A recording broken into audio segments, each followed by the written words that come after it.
Your Excellencies, distinguished delegates, ladies and gentlemen, friends. Good morning and welcome to the Civil Society Forum 2012. Morning. My name is Ming and I'm your MC for today. Before we begin the program, I'd like to make a few short announcements. If you have yet to sign in and or to collect your forum packets, please visit the sign-in desks located at the main lobby of the building. Secondly, there are evaluation forms in your packets and we would really appreciate your feedback. So please fill them out and drop them in the box behind. Thirdly, we are pleased to let you know that we have student volunteers to provide French and Spanish translations. French, Spanish and Arabic translations. We thank them for their time and we seek your understanding that although they are proficient, they are not professional translators.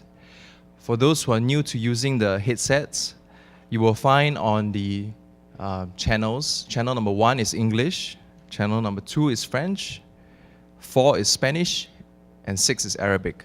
So once again, 1 is English, 2 is French, 4 is Spanish, and 6 is Arabic.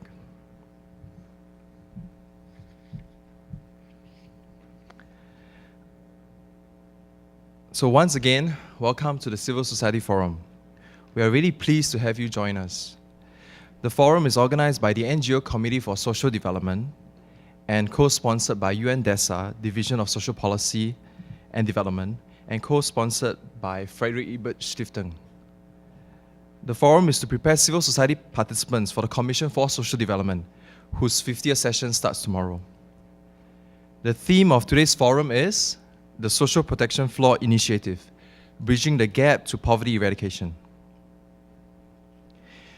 Recognizing the importance of ensuring social protection for all, the UN System Chief Executives Board for Coordination adopted in April 2009 the Social Protection Floor Initiative as one of the 9 UN joint initiatives to cope with the effects of the economic crisis. This initiative is co-led by the International Labour Organization and the World Health Organization and involves a group of 17 collaborating agencies, including UN agencies and international financial institutions. UN Secretary General Mr. Ban Ki-moon said on 20th February 2010 on the World Day of Social Justice, and I quote, "The Social Protection Floor Initiative is a UN system-wide effort to promote common priorities and solutions to ensure basic social guarantees for all."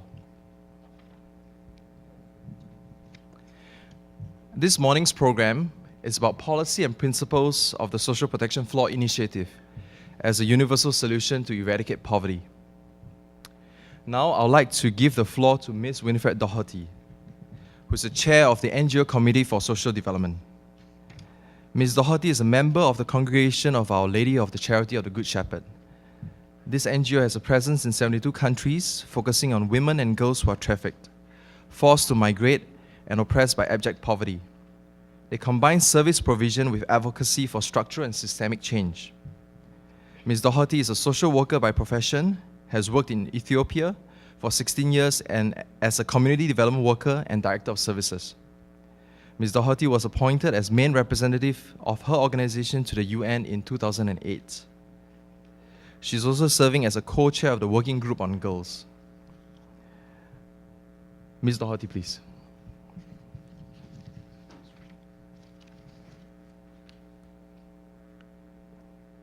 Thank you very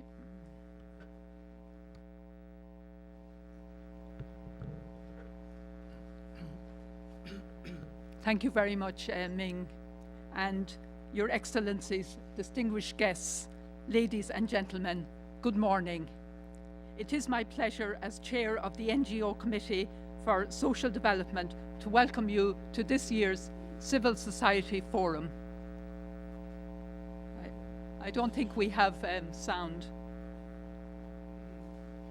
Yes. Okay, thank you. Before I start, I wish to thank the 26 translators who are volunteering their time and experience with us today. They are all students, having made a career choice to become translators.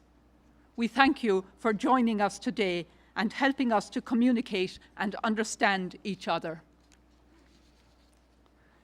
Today promises to be a very productive day as we engage with each other, experts and experienced panelists, and you, the participants, representing NGOs and civil society from all corners of the globe. It is our hope that together we forge new understandings and new partnerships in furthering the Social Protection Floor initiative, bridging the gap to poverty eradication. Poverty eradication is the priority theme of the Commission for Social Development, which opens tomorrow morning, February the 1st. We are well aware that 2015 is fast approaching with fulfillment of the Millennium Development Goals. But we need to continue and strengthen our resolve and efforts towards the full eradication of poverty. Being oppressed by poverty is a violation of human rights. When the human rights of every child, every youth, every woman, and every man is respected at the personal, economic, social, and political level, then we will have achieved our dream. Poverty eradication will have been achieved. The role of NGOs is critical in promoting the Social Protection Floor initiative. We need to take ownership of this initiative and promote it at national level. The forum today has 3 objectives. We wish to describe the Social Protection Floor initiative as a universal framework for achieving equitable and sustainable change. We wish to discuss the importance of developing innovative strategies for providing social protection floor to high-risk populations and all who are living in poverty. And we wish to identify the positive experiences and challenges of providing the Social Protection Floor initiative. We desire that we leave the forum fully convinced of the possibilities that implementation of the Social Protection Floor makes possible. And now it is my honour and privilege to have with us this morning His Excellency Mr. Milos Kotorek, the 68th President of the Economic and Social Council, permanent representative and from the permanent mission of Slovakia to the United Nations. Your Excellency, congratulations on your recent election as President of ECOSOC. Thank you very much. Thank you for accepting the invitation from the NGO Committee for Social Development to be present with us and to accept the signatures that have been collected in support of the Social Protection Floor initiative. I invite the members of the Grassroots Task Force to come forward. Fatima Rodrigo from the International Presentation Association will present an overview of the efforts taken to carry this campaign forward. Thank you. Excellencies, moderator of the opening session, ladies and gentlemen, good morning. Mr. President, enthused by the momentum at the 49th session of the Commission for Social Development on the role of social protection in eradicating poverty, we, the members of the NGO Committee for Social Development, have engaged in advocacy supporting the Social Protection Floor initiative developed by the ILO and endorsed by the UN Chief Executives Board. We also observed that the world leaders at 2010 Millennium Summit have promoted the implementation of Social Protection Floor. The recent report of the advisory group, Social Protection Floor for a Fair and Inclusive Globalization, states that despite the 6 decades of strong economic growth that followed the adoption of the Universal Declaration on Human Rights, access to social protection benefits and services remains a privilege afforded to relatively a few people. About 5.1 billion people, 75% of the world population, are not covered by adequate social security, and 1.4 billion people live in poverty, I repeat, about 5.1 billion people, 75% of the world population, are not covered by adequate social security, and 1.4 billion people live in poverty. Mr. President, urged by the cry of the people living in poverty, one of our advocacy efforts has been to engage the civil society across the world to join in the signature campaign titled Support the Social Protection Floor Initiative. It is an ongoing signature campaign targeting 1 million signatures.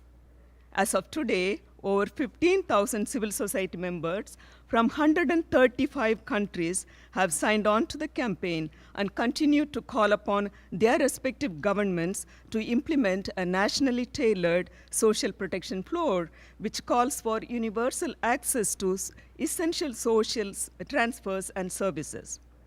The signatories include 8,500 children from neighborhood parliaments of children. This is a fascinating movement in South India supported by UNICEF, where thousands of groups of children at neighborhood depict participatory governance. Signatories also include people living in poverty, persons who have had no access to literacy as they have their thumb impression in the place of their signatures, and individuals from all walks of life, from global north and south. Mr. President, we firmly believe that these voices from around the world in support of the Social Protection Floor initiative is a rallying call to the policymakers and the implementers. We hope that their echoes will touch the hearts of us all. We who are fortunate enough to represent the civil society here call for strong political will during this 50th session of the Commission for Social Development to transform these voices into policies and practices at all levels, enabling every person on earth to live a life of dignity. I thank you for this opportunity. I now invite Bridget to take the floor. And this is the petition which signatories from around the world endorsed. We, members of civil society, strongly support the Social Protection Floor Initiative, a joint UN effort coordinated by the International Labor Organization and the World Health Organization, and supported by UN agencies, international NGOs, development banks, and other development partners. About 75% of people in the world do not have adequate social security. This lack of protection undermines social cohesion and economic performance and creates political and institutional instability. This floor is a necessary tool for eradicating poverty. No one should live below a certain income level. Everyone should be able to access at least basic health services, primary education, housing, water, sanitation, and other essential services. The two necessary elements for the social protection floor are social transfers to guarantee income security, food security, and adequate nutrition, and universal access to essential services. The social protection floor must be tailored to the needs of each country and build on that country's existing social protection mechanisms. It aims to make it possible for everyone to enjoy the rights expressed in the Universal Declaration of Human Rights. Everyone, as a member of society, has the right to social security. A social protection floor can be afforded by every country if integrated incrementally. A number of low and middle income countries have taken the successful measures to build their national social protection floor. And so we call on all governments to implement a national social protection floor, and we call on the United Nations to assist in the development and the implementation of such policies. And now Nicole Fink and Catherine Isadoki are going to present the results of the signature campaign in two forms. The binders they are presenting contain over 15,000 signatures of supporters from around the world.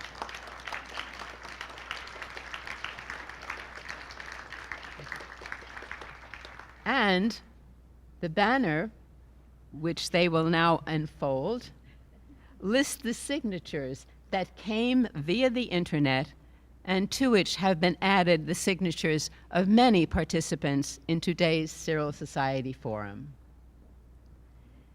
These voices from around the world are asking, can you hear us?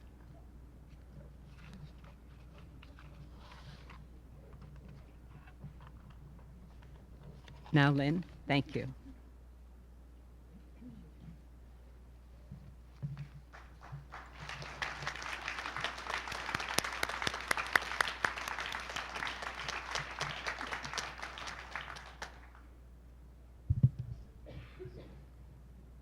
Honorable Mr. President and participants in the Civil Society Forum for Social Development. Wait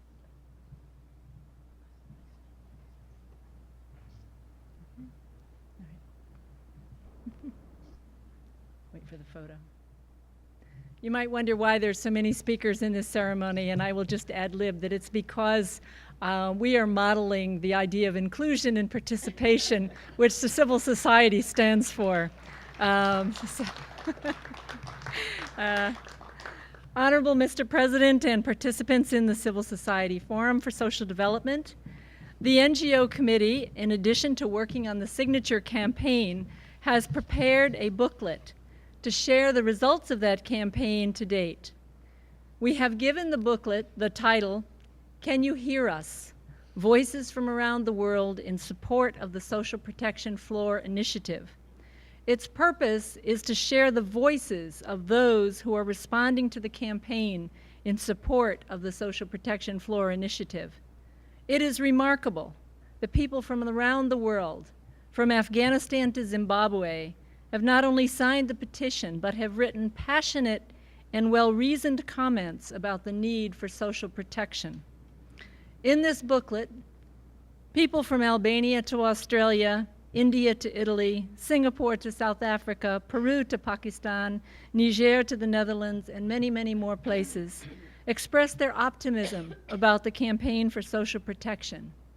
They view social protection as an important set of measures that will not only protect the vulnerable, but benefit the larger society and enhance global solidarity. They urge governments and the international community to ensure that their commitment is sustained until protection is a reality for all. We hope that this publication brings the voices from all corners of the world, especially the voices of people who live in poverty, into the deliberations at the United Nations. We hope that the answer to, can you hear us, will be a resounding yes.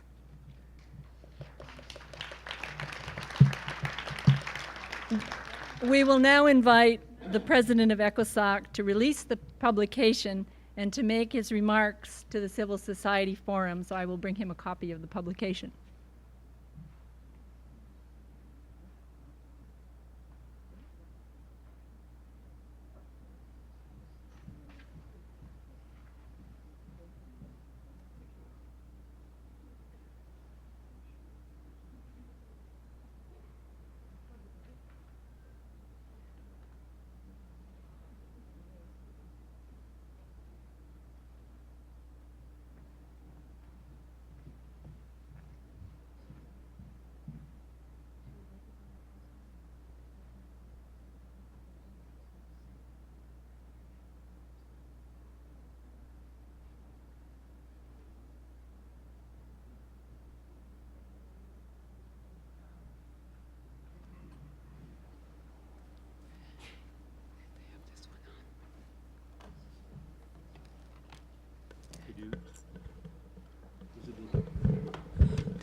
Can you hear me?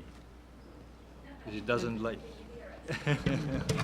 Maybe we don't need microphone. And if we That's narrow, yes. Okay. It's working now. And now it's working even mine, so thank you. Good morning, everybody. Madam Chair, distinguished delegates, ladies and gentlemen. It is a special honor to receive these signatures with many profound comments from the signatories. And it is truly impressive that more than 15,000 signatures we were able to collect from 135 countries. And I also heard you want to reach 1 million by June of this year, and I wish you good luck in that. Special protection is the essential missing piece in a fair and inclusive globalization. To address that, this initiative was launched by the Secretary General's Chief Executive Board in April 2009. On behalf of ECOSOC, I applaud you for this action addressing the recent crisis, deploying UN resources and capacities in support of effective national responses. I congratulate the New York-based NGO Committee for Social Development for their efforts to reach out to the civil society to create awareness on social protection floor initiative and support their campaign in respective countries as we work towards national tailored social protection floor initiatives. This is the kind of initiative and creativity we appreciate from the civil society to urge us to develop global and national policies to ensure a life of dignity for all. I would also recognize your collaborators, UN DPI and UN NGLS, in reaching out to this civil society. Thank you very much. Thank you, Thank you. Thank you very much, Your Excellency. And thank you to the grassroots outreach task force. We are so pleased that you are with us for the Civil Society Forum, and we are especially pleased that as President of ECOSOC, you came to receive the more than 15,000 signatures, both in visible form and in written form.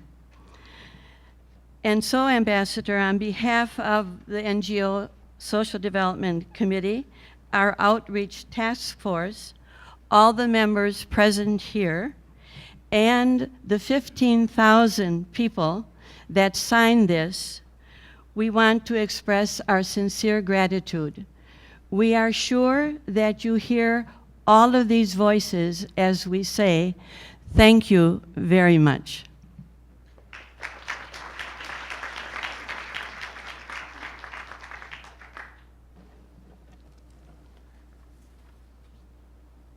Thank you, and this is the end of this part of the ceremony of bringing the signatories to the office of the President of ECOSOC. And thank you, Mr. President, again for being with us. Now I invite the members of the panel for this morning to join me. Ambassador Ore Valero, yes, Jomo is here. Daniela is arriving.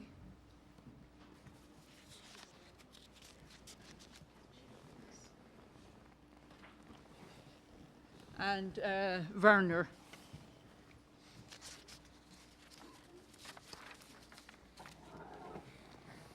Mr. Ambassador, thank you. Ambassador.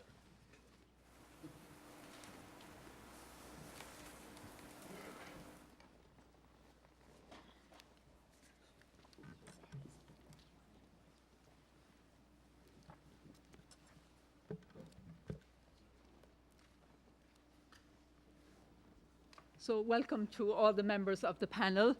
And I'm not going to waste any time. I'm going to turn again to the President of ECOSOC and ask him to address the forum. Please, Mr. Ambassador.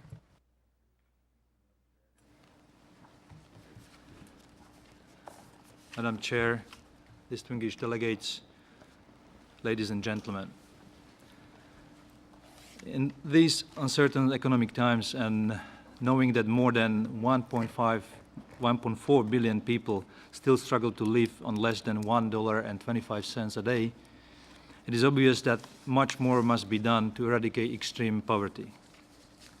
The United Nations Economic and Social Council is supportive of the International Labour Organization and the World Health Organization's coordination of the Social Protection Floor initiative as part of the joint United Nations effort to build global coalition committed to supporting countries in building national social protection floor for their citizens.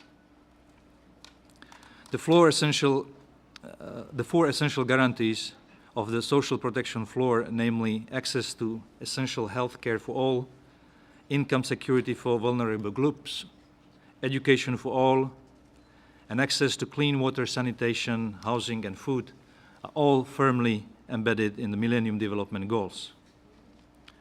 An essential component of the high-level segment of the annual substantive session of ECOSOC, the annual ministerial review, will tackle the issue of creating jobs to eradicate poverty and spur sustainable economic growth.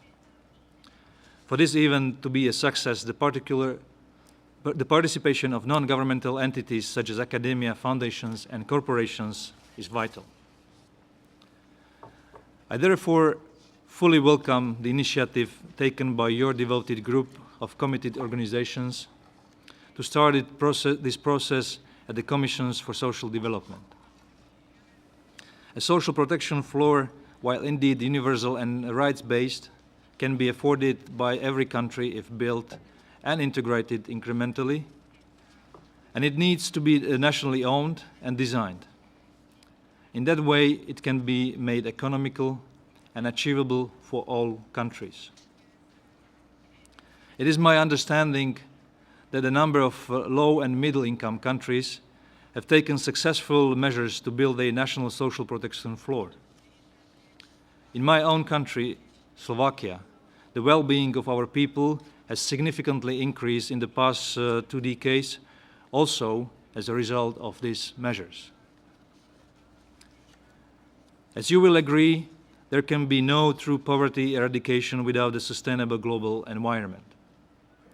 We must therefore continue with current discussions around the important Rio+20 outcome document and make explicitly clear that there can be equally no sustainable development or green economy without social development. At the same time, initial steps have been taken towards the development of post-2015 global development agenda.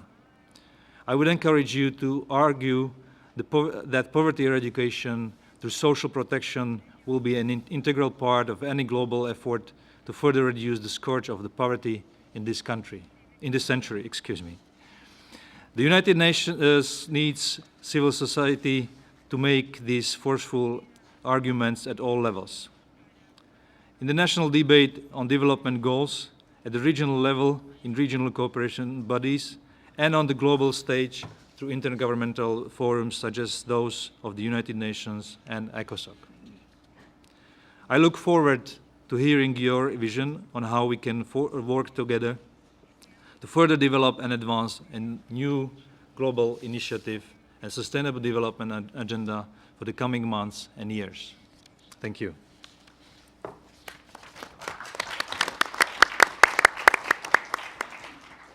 Thank you very much, Your Excellency. And no green economy without social development. I think that's the tagline. Thank you. Now it is my pleasure to introduce to you His Excellency Ambassador Ore Valero, Chair of the Bureau, Chairman of the 50th session of the Commission for Social Development, Permanent Representative of Venezuela to the United Nations. Mr. Ambassador, I'm very happy to have you here with me this morning, and I invite you to address the forum. Thank you.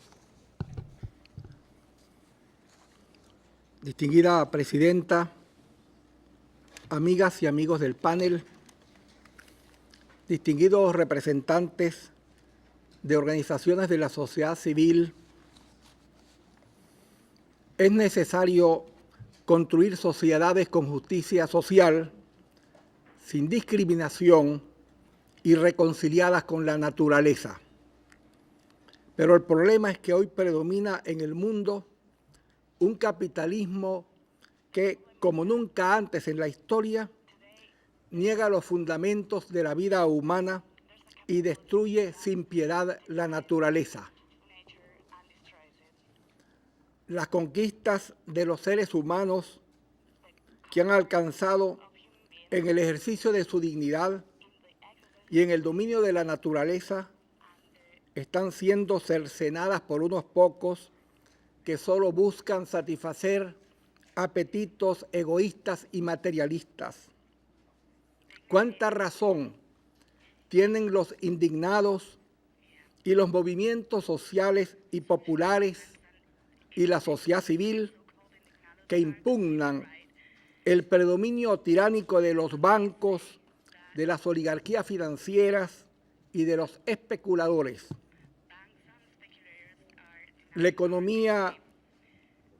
La crisis económica y financiera del capitalismo que estalló aquí en los Estados Unidos en el cuarto trimestre del año 2008 y en enero del 2009, se extendió como llama inflamante por todos los rincones de la tierra y afectó principalmente a los pobres, a los más vulnerables, a las clases medias. La tormenta de las llamadas hipotecas subprime arrasó con una cuarta parte de la riqueza mundial. Sus consecuencias son notorias en el campo social, con el aumento de la pobreza, el desempleo, el hambre y, por lo tanto, la desigualdad. La crisis impacta también los ecosistemas que son agredidos sin límites para rentabilizar aún más su explotación. Se mercantiliza como nunca la naturaleza. La crisis económica y financiera mundial ha incrementado la pobreza y ha aumentado las brechas de la desigualdad. La crisis del capitalismo pretende resolverse recortando la agenda social y transfiriendo vía tributaria y por variadas formas de transferencia de riquezas el patrimonio de los pueblos a los bancos, a las corporaciones financieras y a los especuladores. Las políticas neoliberales que impulsaron el Fondo Monetario Internacional y el Banco Mundial en la década de los 80 y de los 90 en América Latina y el Caribe, con el consiguiente desastre social y ambiental que provocaron, recordemos la década perdida, se implantan ahora en países desarrollados que alcanzaron ciertos niveles de bienestar a resultas de las políticas de justicia social que se adoptaron después de la Segunda Guerra Mundial. La globalización y sus corolarios, la especulación financiera, el supuesto mercado libre y la desregulación financiera no son, como pretenden los neoliberales, las fórmulas para alcanzar el desarrollo. Por el contrario, se han convertido en los verdaderos obstáculos para alcanzarlo. Los neoliberales demonizan el Estado y consideran a los mercados, entre comillas, como deidades de la economía, como si estos fulanos mercados fueran entidades abstractas y no organizaciones antidemocráticas al servicio del 1% que acapara la parte sustantiva de la riqueza mundial. Son las mismas que imponen las reglas de la economía, Wall Street, las agencias de calificación de riesgos, en resumen, el capital financiero y especulativo. Esas organizaciones y sus doctores no pueden atacar las causas profundas de la crisis porque son precisamente sus responsables y los que se benefician de ella. no pueden ofrecer otras alternativas que no sean más sufrimiento para los pobres, para los más vulnerables, para aquellos que Frank Fanon llamaba en su obra los condenados de la tierra. En su afamada obra Satiricón, escrita en los primeros años del siglo I de nuestra era, Petronio se preguntaba, y cito, ¿qué pueden hacer las leyes allí donde la pobreza jamás conseguirá triunfar por ser el dinero el que domina? Hoy predominan desafortunadamente el capital financiero, sus amos y beneficiarios. Las duras e inhumanas políticas de ajuste fiscal que se aplican hoy en día no resuelven, sino más bien agravan los problemas. Estas políticas, como han señalado Joseph Stiglitz y Paul Krugman, premios Nobel de Economía, profundizan la recesión y causan mayor sufrimiento a mayor cantidad de seres humanos. La crisis económica y financiera del capitalismo ha incrementado, ya lo dije, la pobreza y ha ampliado las brechas de la desigualdad.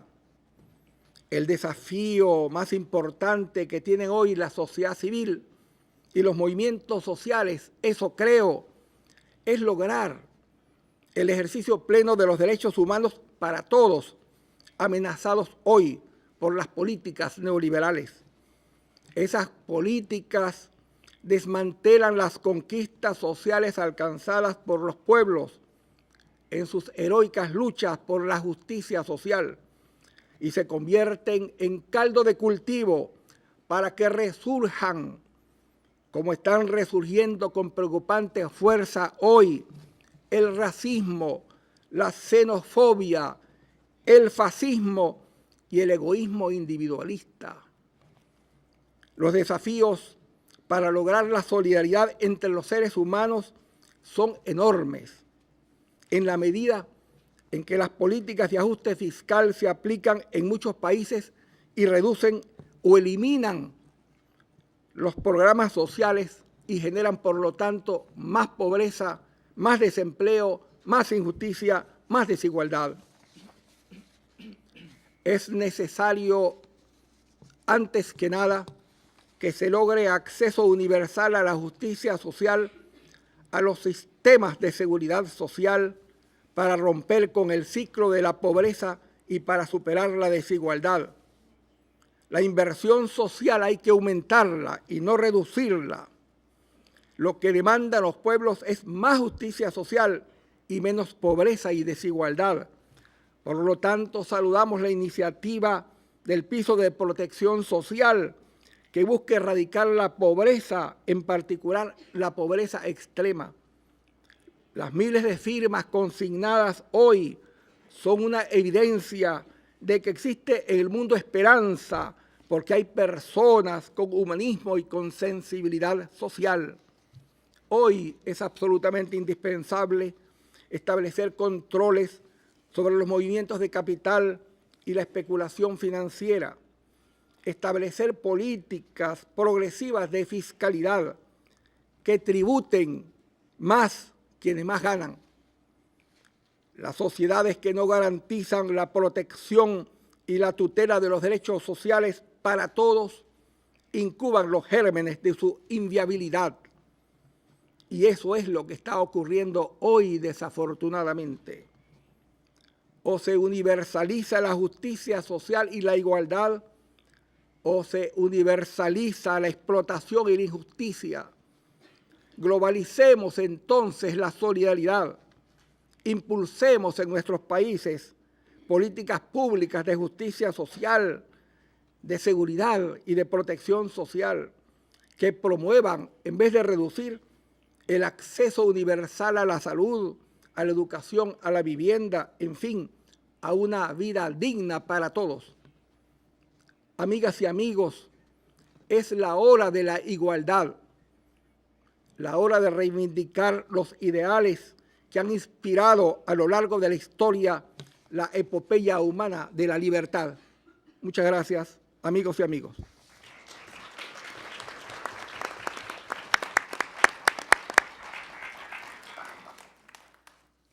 Thank you very much, Your Excellency, for urging us to continue in terms of eradicating poverty and bringing about equality.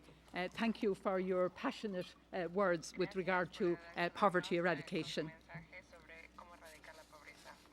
And now I invite Mr. Jomo Kwame Sudandram, Assistant Secretary General for Economic Development at the UN Department of Economic and Social Development. And Mr. Jomo has been there since 2005. He is a prolific writer on economic and social issues. And it is an honour to have you with us today. So I invite you to address the forum. Thank you. Thank you very much, Madam Chair. Madam Chair, Mr. President, Embajador Valero, my friend Mr. Pushra, Excellencies, ladies and gentlemen, friends all. I want to thank you for your kind invitation to this civil society forum on the social protection floor. This is a fundamentally critical issue, especially in these times. The ongoing economic crisis and the political turmoil in the Arab world and in other regions have underscored the necessity of considering the social dimensions of economic policies. Social policies cannot be regarded as residual. The recent report on the world social situation for 2011, subtitled The Global Social Crisis, argues that social policy considerations, especially the generation of productive employment, should be at the center of economic policy. Indeed, we know that poor people and disadvantaged groups are adversely affected by macroeconomic policies typically aimed at lowering inflation or eliminating budget deficits. The report also argues for improving income distribution and living conditions through decent work and comprehensive social protection policies. A social protection floor is particularly important, especially in times of increased economic insecurity. A social protection floor not only protects vulnerable people from falling further into the pit of poverty, but also helps to regenerate livelihoods and the economy. The Social Protection Floor Initiative is a global initiative to provide access to essential social services and income security for all. I wish to highlight the excellent work done by the advisory group on the social protection floor, chaired by Madam Michelle Bachelet, and the critical support and leading role played by organizations, particularly the International Labour Organization or the ILO. In these very hard times, we must redouble our efforts to advance the realization of the social protection floor. We, together with our colleagues elsewhere, many of whom are represented here, have worked for years, but the struggle is not over.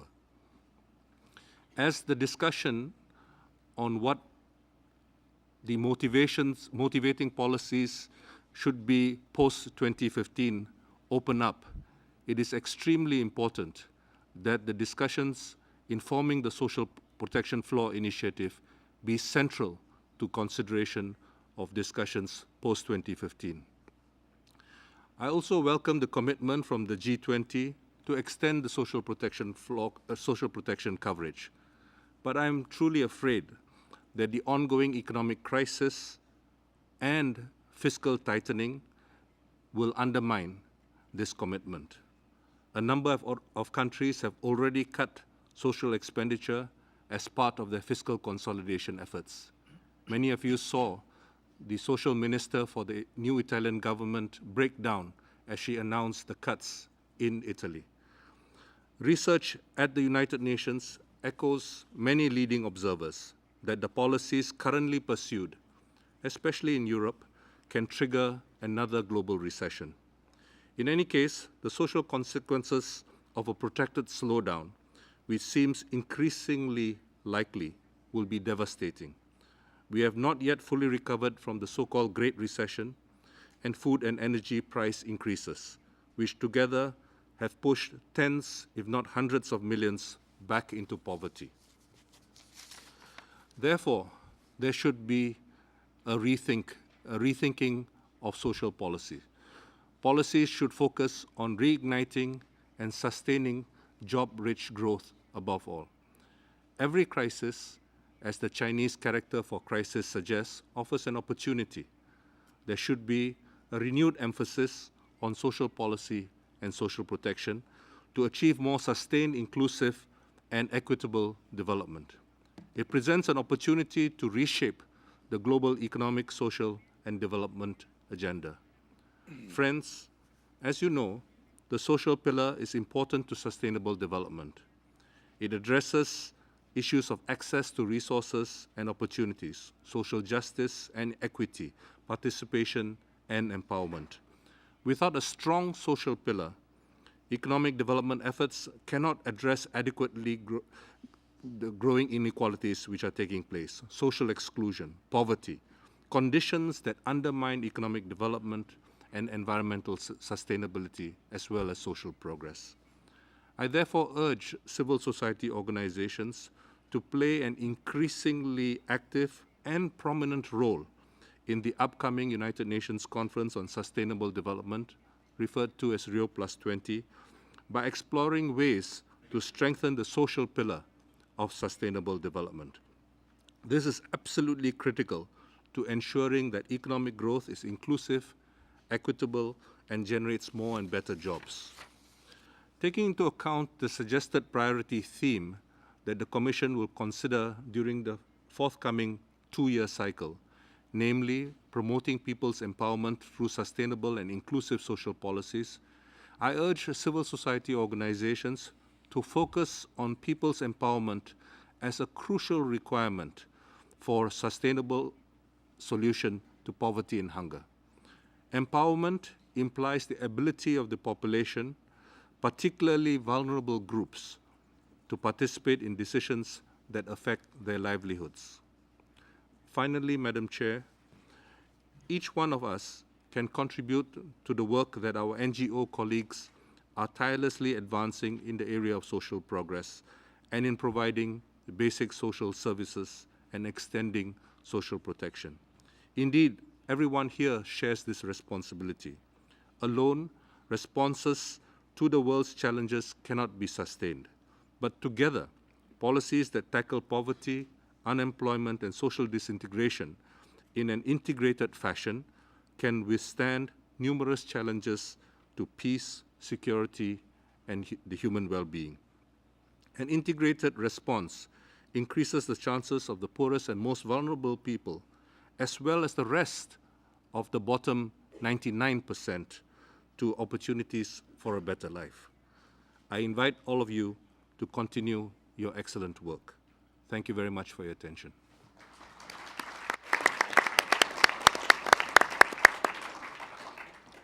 Thank you very much, Jomo, for your challenges to civil society in terms of promoting people's empowerment. Thank you.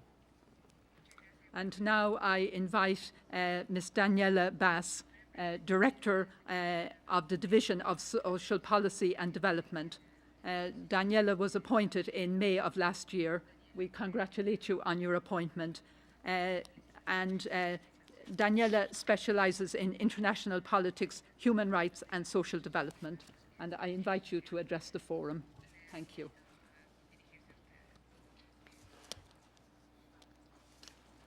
Chairperson, thank you very much for having invited me here. I thank you very much also the President of ECOSOC for his words. Ambassador Valero, as Chair of the Commission, with whom I had the privilege of working closely during these last months to prepare an excellent commission, and I'm sure that this commission is going to be really very powerful and with passion and excellent resolutions. I do hope so. Mr. Jomo, who's my boss, Assistant Under Secretary General of the United Nations Department for Economic and Social Affairs, and then me.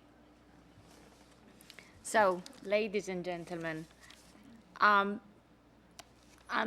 it is exciting to see what has happened during the last 12 or 13 years since this NGO Committee on Social Development was established. And I have to say that I'm very proud that somehow DSPD, that is the Division for Social Policy and Development, has supported the creation of this NGO Committee for Social Development back in 1998, thanks to one of our staff members who's sitting just in front of me. Allow me to say the name, Mr. Yao Ngoren. Thank you very much.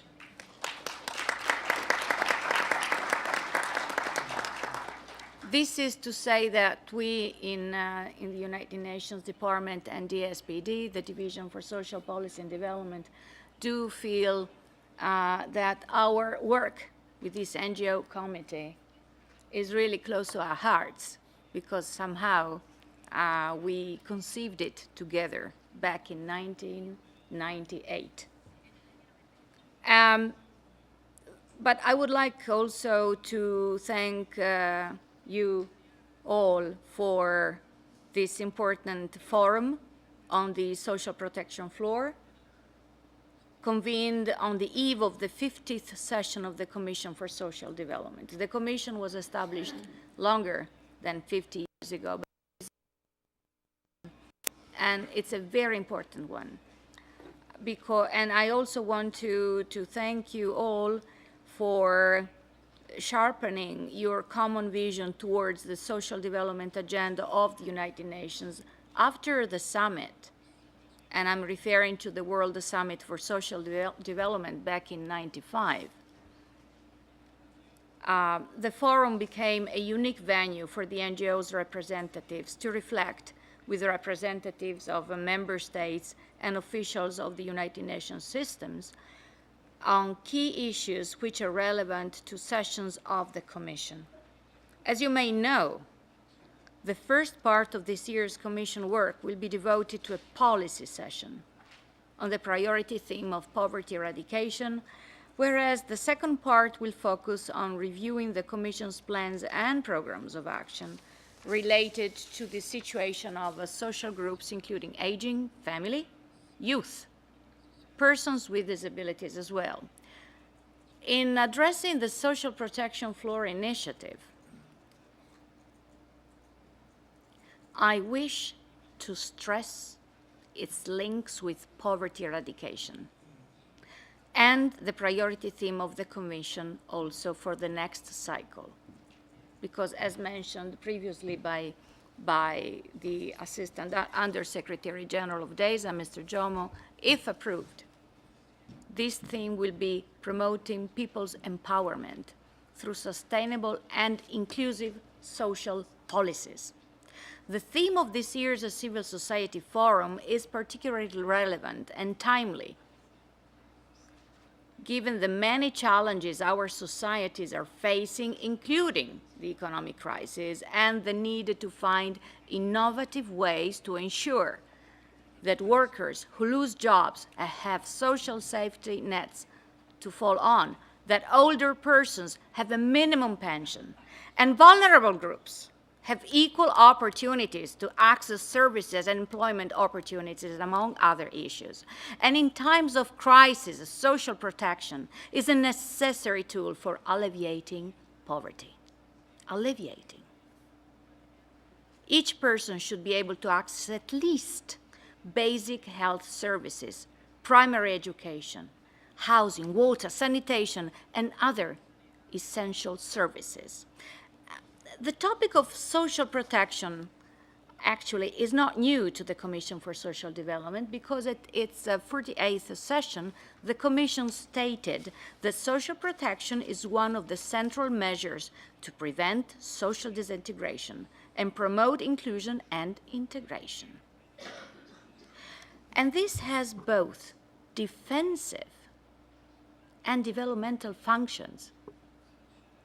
providing much needed basic income or access to services, and breaking away from the intergovernmental cycle of poverty in the long run.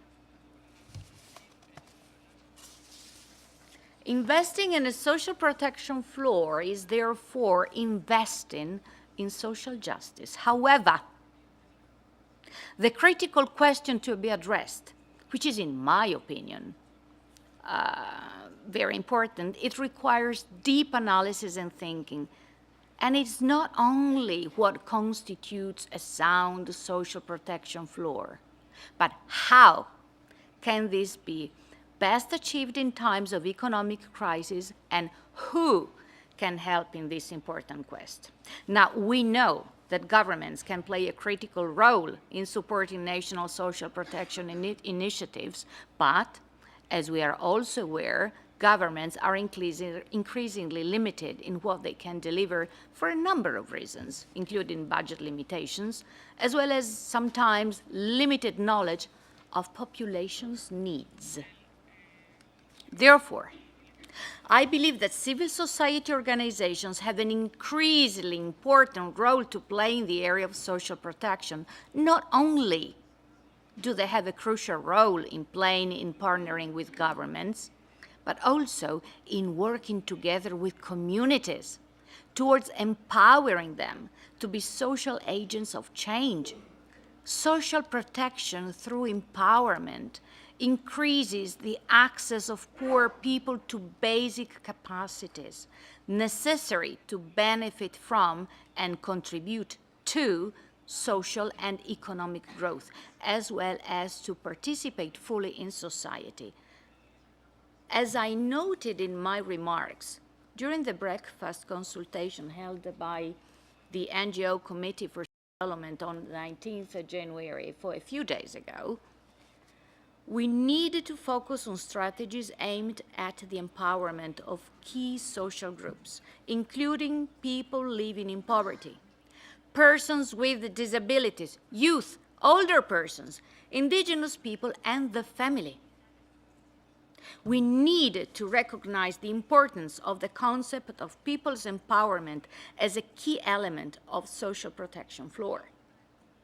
While there is a growing consensus of the importance of empowering citizens, there are various definitions, though. So, in general terms, empowerment can be defined as a multidimensional social process that helps people gain control over their own lives. And I know what this means. Allow me very shortly just to tell you that when I was 6 years old, I had a tumor pressing on the spine. It was a cancer, and that caused paraplegia. We go back to, a little bit more than 40 years, so you cannot know exactly what my age is. And in those years, children with disabilities, be them mental or physical disabilities, at least in Italy, I'm Italian, were put to special schools. Now, I was very lucky because my parents and a few other angels I met along the way provided me or helped me with the tools that allowed me to take control of my life. They empowered me. That's why I'm here today, thanks to them and my personality as well. Now, so I really believe in this. As I said, empowerment can be defined as a multidimensional social process that helps people gain control over their own lives. It is a process that fosters power, that is, the capacity to implement in people for use in their own lives, their communities, and in their society by acting on issues that they define important for their lives. I'm almost finished. I'd like to highlight only a few points. One, people's empowerment is key to enhancing the dignity, self-respect, and self-reliance of vulnerable groups of people. Citizens needed to be empowered to become part of the solution to their own challenges rather than the challenge. So empowerment can unleash human capital and creativity, which in turn can transform vulnerable groups from being passive recipients on handouts to active and dynamic partners of social development. Another key, people's empowerment is key to ensure effectiveness, ownership, and inclusiveness of social protection floors. Access to basic social services can be considered sustainable, effective, and inclusive only if citizens are empowered to contribute to social progress and development. This implies that citizens are effectively involved in the definition of the problems, in social policy decision-making processes, and in the design and implementation of appropriate social services. And third, innovative strategies are needed to empower citizens to ensure sustainable social development.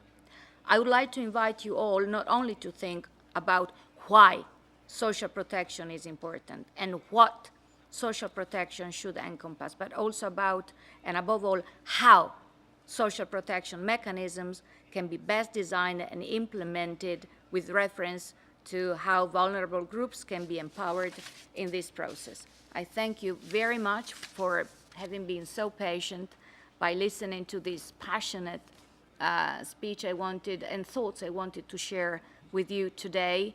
The question of what policies and practices work best under what conditions and why deserves our full attention is up to you also to help us shape together. Thank you.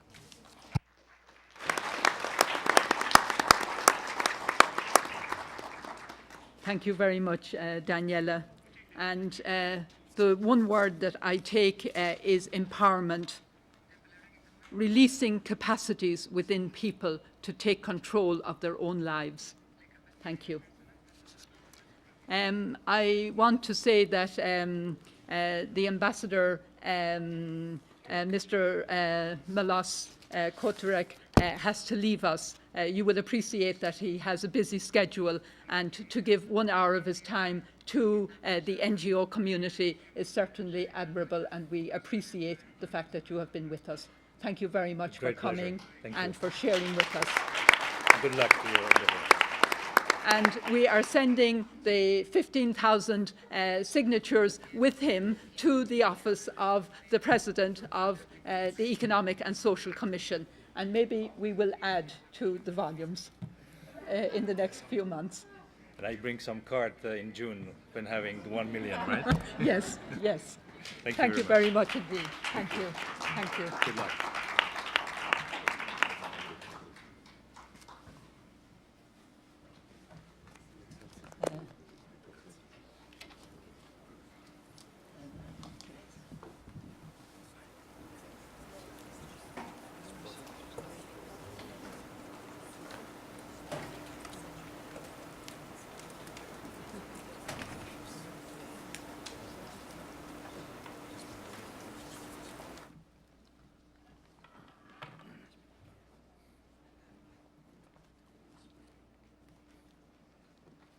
So thank you very much again, Mr. Ambassador.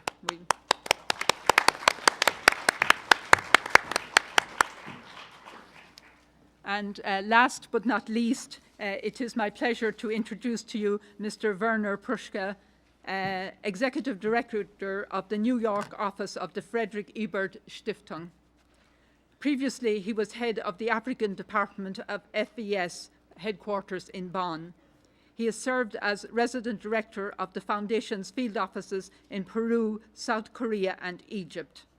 It is my pleasure to invite Werner to address the forum, and the Friedrich Ebert Stiftung is also a co-sponsor of today. So thank you very much. Yeah, thank you very much, Your Excellencies, dear friends, and dear representatives of civil society organizations from around the world. It is a great pleasure for me to welcome you on behalf of the Friedrich Ebert Stiftung to this civil society forum, which traditionally takes place before the Commission for Social Development starts its meetings, so since 1998, as we just heard. This year, it's the 50th session of the Commission, and it's a very special session, since it comes at a time of dramatic social upheavals around the world and equally dramatic political changes.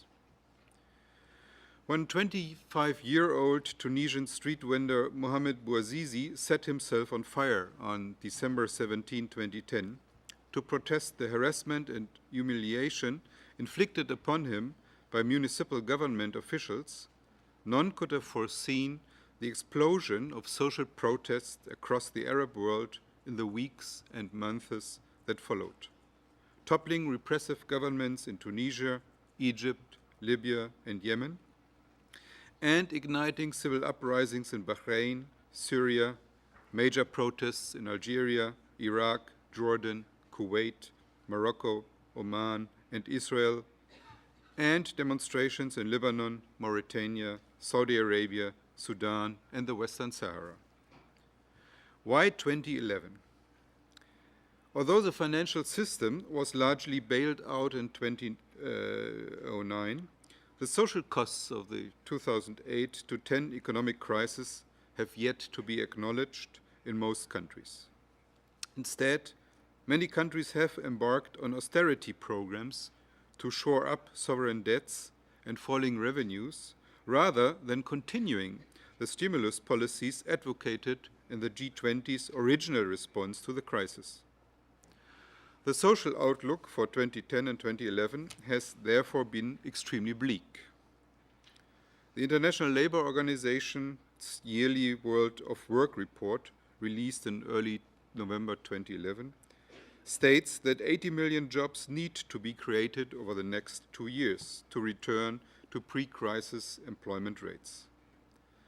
But because of a stalled global economic recovery that has begun to dramatically affect labor markets, the world economy is likely to create only half of those jobs needed.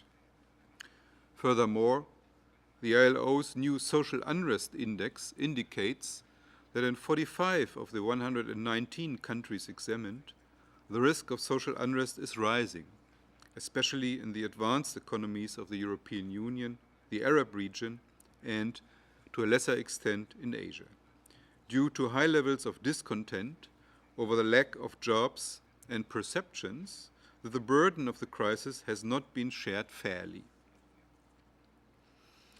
Historically, according to the ILO report, social unrest has been understood in terms of civil wars and their root causes. But in recent literature, other factors emerge in determining unrest and the new forms it can take, forms that became the rule rather than the exception in 2011. These factors include income inequality and the perception of injustice, fiscal consolidation and budget cuts, higher food prices, the heavy-handedness of the state, the presence of an educated but dissatisfied populace, and the presence of mass and social media instrumental in organizing protests. In addition to producing a risk of social unrest, growing youth unemployment and income inequalities, exacerbated by rising food and oil prices in particular, undermine critical support for pro-growth policies and deprive the world economy of the kind of income growth needed for a sustainable economic recovery. 2011, thus, is the year of crisis of social justice, largely because of a dramatic failure of accountability on the part of advanced governments and the financial sector, who failed to grasp the injustice of saving banks at the expense of people and the health of the global economy. This crisis of social justice has fallen disproportionately on youth. Consider the fact that in Egypt, for example, 60% of the population is under the age of 25. And furthermore, according to the 2010 Egypt Human Development Report, the share of youth aged 15 to 29 years grew significantly from 1988 to 2006, putting huge pressures on the labor market to create sufficient jobs. In addition, the growth of the past decades the past decade in Egypt, the economy grew by more than 10%, even during the recession, was not widely shared. The discontent produced by such conditions had simmered for years in Egypt and much of the Arab world, but cannot solely account for the explosive spread of protests throughout the region in the winter and spring of 2011. In the background leading up to the Arab Spring was also the so-called Green Revolution movement in Iran, which sprang up in 2009 after the regime in Tehran overturned suppressed election results that would have gone against the ruling cadres. Millions of Iranians, including youth, educated professionals and women, protested for weeks. The suppression of this movement may have reassured the region's anti-democratic leaders of the stability and of the status quo. But the failure of the world community of nations, and particularly the G20, between autumn of 2008 and autumn 2010, to hold the course with stimulative and job-creating macroeconomic policies meant that the recovery weakened and the future for young adults took a downturn. Also, in the 5 weeks between Mohamed Bouazizi's emulation and the January 25 Day of Rage in Tahrir Square, the role of Al Jazeera and social media took center stage. The world is by now aware of the unprecedented coverage of events in Tunisia provided by Al Jazeera. Even US Secretary of State Hillary Clinton said of the broadcasts, "Viewership of Al Jazeera is going up in the United States because it is real news. You may not agree with it," she says, "but you feel like you are getting real news around the clock instead of a million commercials and, you know," she says, "arguments between talking heads and the kind of stuff that we do on our news that is not providing information to us, let alone foreigners." End of the quote. In addition to the comprehensive broadcast coverage of events in Tunisia by Al Jazeera, social networks fostered the spread of protests between his December 17 emulation and his death on January 4. While social networks did not cause these movements, they allowed them to grow and kept them connected. In a way, Egypt had its own Mohamed Bouazizi. His name was Khaled Said, and he was tortured to death in 2010 in Alexandria for his exposure of police corruption. In Said's honor, 29-year-old Dubai-based Google executive Wael Khoneim, who was arrested upon his return to Egypt in early January, started a Facebook page entitled "We Are All Khaled Said" to help motivate and integrate the planned January 25 protests. Upon his release from 11 days of police detention on February 7th, the world saw Khoneim crying for the dead and calling for the end of the Mubarak regime on cable news and YouTube. Concurrent with the unfolding revolution in Egypt and Tunisia, a more peaceful but nonetheless important protest took place in the capital city of Wisconsin in the United States in response to the governor's attempt to strip collective bargaining rights from public sector workers in the state. Between February 14 and 20, protests grew from a few thousand to over 100,000, and protesters had begun to occupy the state capital. In the spring, protests spread to Europe as tens of thousands marched to Madrid's Puerta del Sol Plaza on May 15, along with tens of thousands more in dozens of other cities with slogans like, "We are not goods in the hands of politicians and bankers."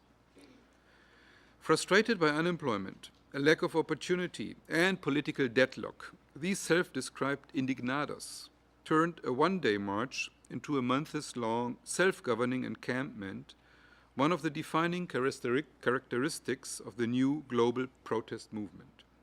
Thus far, 6 million out of a population of 46 million people have participated in Spain's Indignados protests. Then, 10 days after the protests began in Madrid, they jumped to Greece, where the first week brought 100,000 Athenians into the streets. The second week brought 500,000, and the protests gained steam as Greece's sovereign debt crisis dragged on. Shortly after, 100 encampments cropped up throughout Israel. The reasons given in both instances had begun to be familiar. Not enough good jobs, high cost of living, corrupt political system, and only the rich getting richer. Then opens the next chapter. In early July in New York City, the police shut down a three-week encampment on the streets near City Hall called Bloombergville, named after billionaire Michael Bloomberg, who's also the mayor of New York. Bloombergville pulled together activists in the Uncut movement who had been occupying banks since January, homeless advocates whose actions involved sleeping on the streets, and unions and community groups who protested austerity in the city budget and called for a set of policies that included higher taxes, closing tax loopholes for hedge fund managers, and slashing subsidies to the big banks headquartered in the city. These activists, now joined by others from Spain, Egypt, and throughout the US, continued to meet throughout July and August by the General Assembly process, that has come to define the Occupy Wall Street movement. This is when the formulation 99% against the 1% arose, as did the group decision to create another encampment on September 17th at Zuccotti Park, which became the first home of Occupy Wall Street. There were other signs of the globalization of protest in August, when London police shot and killed a young black man they were arresting, and riots broke out all over England. A recently released study to look into the causes of the riots, entitled Reading the Riots, concluded that these rioters must also be seen as protesters motivated by anger at poverty, unemployment, inequality, and violent police tactics. If one begins to connect all these dots between these different events, one sees links, both direct and indirect links. In Egypt, for instance, the tipping point into protest and revolution was a blatantly fraudulent national election, and as in Tunisia, brutality at the hands of the state.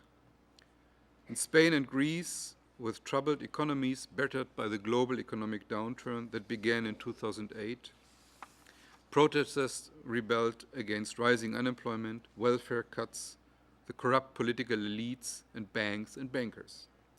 They stood up for what they call the basic rights: home, work, culture, health, and education. In the US, economic problems related directly to the 2008 crisis, a sluggish jobless recovery, a risk-prone, high-volume, and opaque financial system, and a large public debt framed as a crisis for political rather than economic reasons. Added to that, the growing anti-union political climate, gridlock in the US Congress on raising the country's debt ceiling, the perception that the political system is broken and unable to take necessary decisions, and the refusal of political leaders at the local, state, and national levels to consider raising taxes on corporations and high-income earners, all that contributed to Occupy Wall Street's backlash. All over the world, the rejection of political corruption, crony capitalism, and the effects of ongoing rising inequality propelled the globalization of protest in 2011 and the search for a new social contract. Even Russia is recently experiencing protests against political corruption, with tens of thousands in the streets demonstrating against the flawed election process. In conclusion, 2011 was the year in which a growing global crisis of social justice became untenable for those most affected. There were dramatic failures of accountability on the part of advanced governments and the financial sector, who failed to grasp the injustice of saving banks at the expense of people and the health of the global economy. When added to rising inequality, slowing global growth, a dearth of good jobs, cutbacks in social protection, and increased state violence, this set of political and economic circumstances produced an unsustainable situation and drove forward the globalization of social protest. This global protest movement is not only challenging their respective national governments, but also the international and the multilateral organizations, and demands a proper policy response. We are therefore very happy here today at the Civil Society Forum to have representatives from UNICEF and the ILO here to share their views and experiences with us on how to deal with the challenges raised by the global protest movement with us. All of them have embraced the Social Protection Floor Initiative, which is a policy framework developed by the ILO for affordable, basic, universal social security and the basic set of social rights, services, and facilities that every person should enjoy and which is a central theme of this forum. Thank you very much.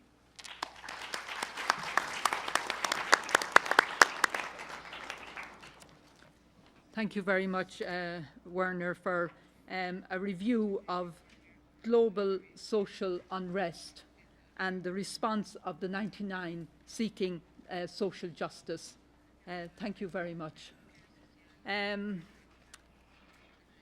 It is my pleasure now to invite the new panel to take the place of this existing panel and to thank the ambassador, to thank Jomo, to thank Daniela, to thank Werner, and for a very comprehensive overview of the issues of which we are trying to deal with during the forum, focusing on the social protection floor, but also realizing that the green economy, without social development, we cannot proceed, and the whole concept of empowerment, releasing potential within people.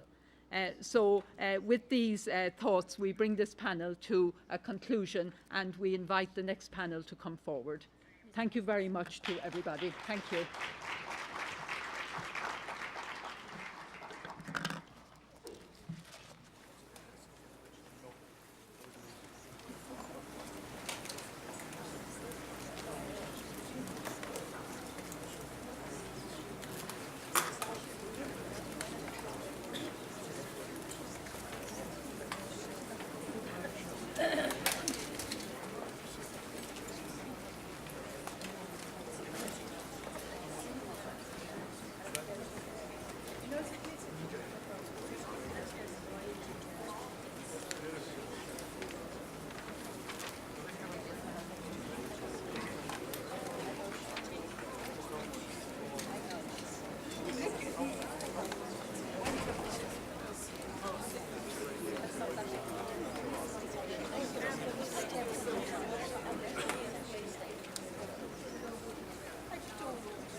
request.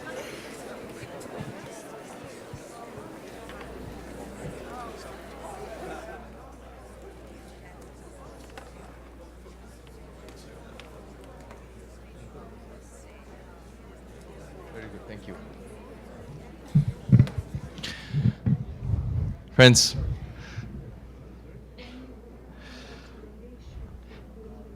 if you can kindly take your seats, we will commence.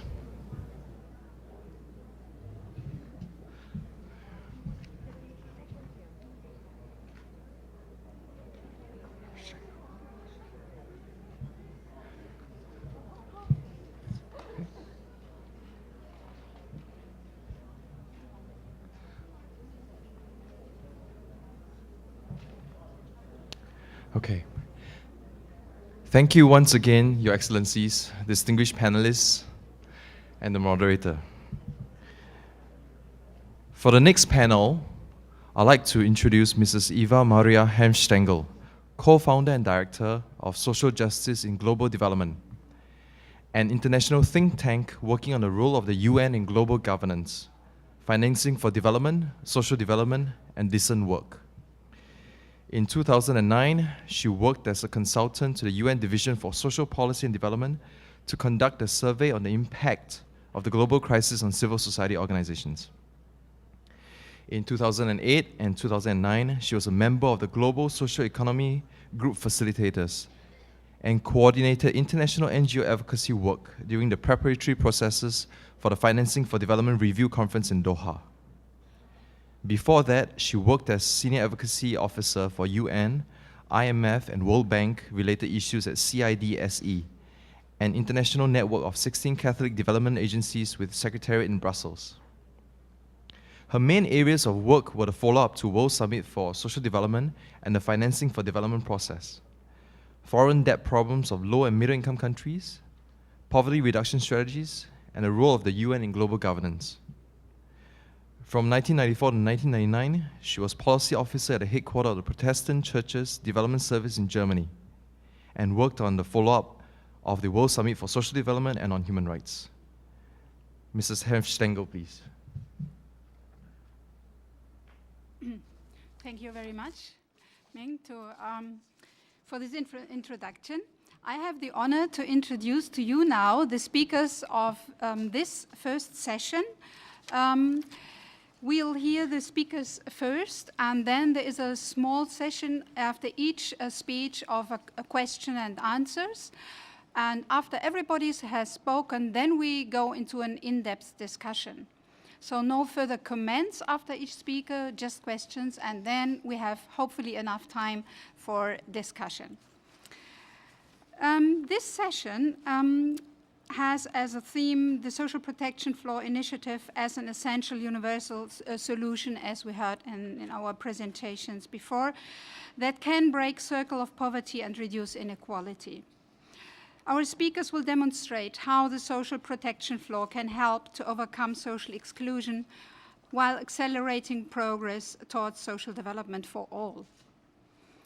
It can be a means to help achieving the Millennium Development Goals in 2015, and would be a way to continue the fight against poverty beyond that at global and national levels. But let us hear these aspects in more detail presented by the following expert on this issue.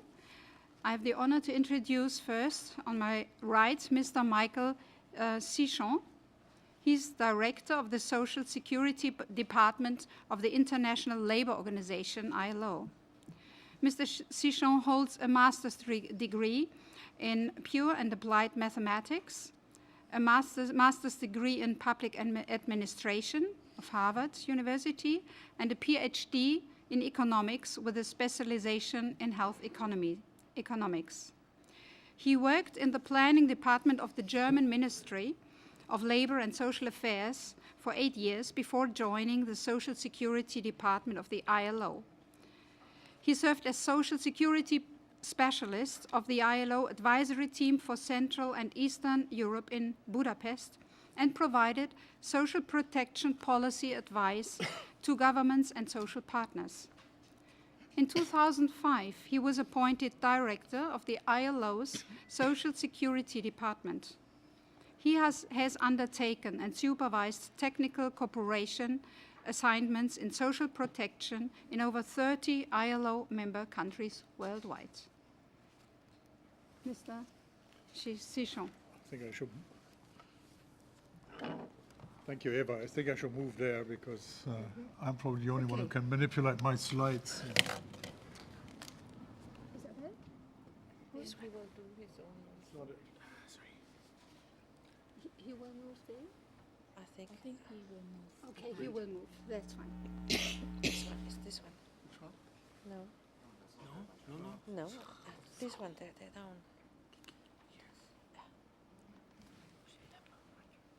This one? Yeah. Just the right one. Well, I'm not sure. All right. Thank you, Eva Maria. Ladies and gentlemen, good morning, friends, colleagues. I have 24 slides, 4 points to make, and Eva Maria has given me 10 minutes. That means I have to skip 10 of the slides at least. These are the ones that you've seen last year, so don't worry about it. And they will be somewhere on your files anyway. But let me just get to the structure of this very quickly. Is this complete? No. So I don't know why this isn't complete. Okay. So the points that we had that I would like to visit very quickly is the rationale for the social protection floor in 1 minute, no more than that. Then I will present the UN Social Protection Floor Initiative and where we are at the moment. And then something that you haven't heard is probably what the outcome of the 100th International Labour Conference last June was, which sets an important mandate for the ILO and the initiative for 2012. And then very quickly, very sort of as a last thought, what next? And what next basically means is the ILO, the international community, the UN Social Protection Floor Initiative can only drive that initiative to a certain point, to the point where it's internationally accepted that this, as a policy instrument, is a valuable tool. From there on, it has to be taken out of the boardrooms, as we said last year, and get onto and into the societies. And that's why I think you're crucial in sort of developing that initiative beyond the present point. Very quickly, the rationale for the social protection floor, we always knew, and all of us know, that it is a social and economic necessity. It's a social necessity because it actually is the only real direct impact tool that any society has to correct the initial inequalities of income distribution and to correct poverty immediately. That means if you give somebody who's poor a benefit, you pull him out of poverty almost immediately. But you can't leave him there. You have to empower, as we heard, at the same time. But if you're too hungry to study, if you're too unhealthy to perform, there's no way to be empowered. So that's the first step we're talking about.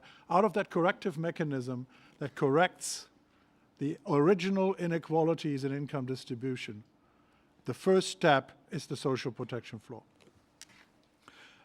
We're just all surprised why this hasn't become a more prominent tool in development policy. And it's a human right, as we know. Everybody as a member of society. We've written in the end of the 90s has a right to social security. We're still not there. But we know that it has to be, that it can be progressively, that we can be progressively implemented. And even that the core elements of those can be introduced almost immediately. So this is what I'm quite proud of for the ILO. Whoops. The technology, okay, is it back? I'm sorry, I'm not sure what I'm authorized to touch and what not.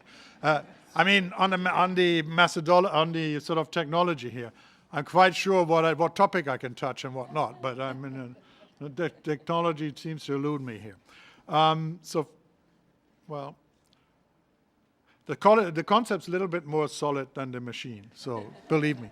So basically, this was the slide that broke the debate, or that broke sort of this into the myth that countries cannot afford, or developing countries at least, cannot afford a basic set of social security or social protection measures. So what we did 5, 6 years ago was simply saying, look, let's ask our actuaries and find out what it would cost. And anywhere between 2.5% and 5% of GDP, you can have a fairly comprehensive set of basic social protection transfers that reach everybody in poverty. We know that this is too big. You can't do it now. You can't do it in one step, but you can do it over a period of 10 years in any case. The next thing was to say, what is real life showing us? And real life shows that universal pensions in the developing countries cost around 1% of GDP. Depends on, of course, the benefit level. I'm not saying it's the same in every country. A basic social assistance scheme like Bolsa Familia between 0.3 and 0.4% of GDP. And if you want to do something like the Indian Employment Guarantee Scheme for the people in active age that can't earn enough income on the primary labor market, it would be costing you another 1.5%. So this is the message that we went out with and said it's not just actuarial calculations, reality shows that the countries that can do this. It's Brazil, it's Mexico, it's Namibia, it's South Africa, and even poorer ones like Nepal. Then the next myth that needed to be broken was to say there's no fiscal space. I'm not telling you. This is another of my favorite slides. You still can't read it. I don't know how to make it readable, but I tell you what it says. And what it says basically is that every point at every per capita income amount, each country has a choice as to how much of its public expenditure actually goes to social expenditure. And it even has a choice how much taxes it actually collects. Its tax to GDP ratio is a reflection of policy space and not vice versa. That's another myth that is important. Fiscal space follows policy space. It's not the other way around. Whoever tells us that there's no fiscal space for social transfers doesn't get his homework right, or hers. It was actually her, I think, who told us that in the 80s, right?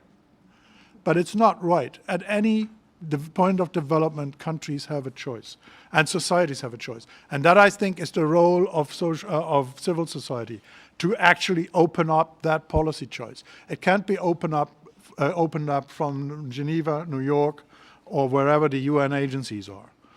Well, we can show also that this has a direct impact on poverty. We do country work. We told Vietnam, for example, that with a basic set of 2 to 2.5% of GDP worth measures, you can actually probably reduce the absolute poverty in your country, provided the system works perfect. It never will, but it will go a long way.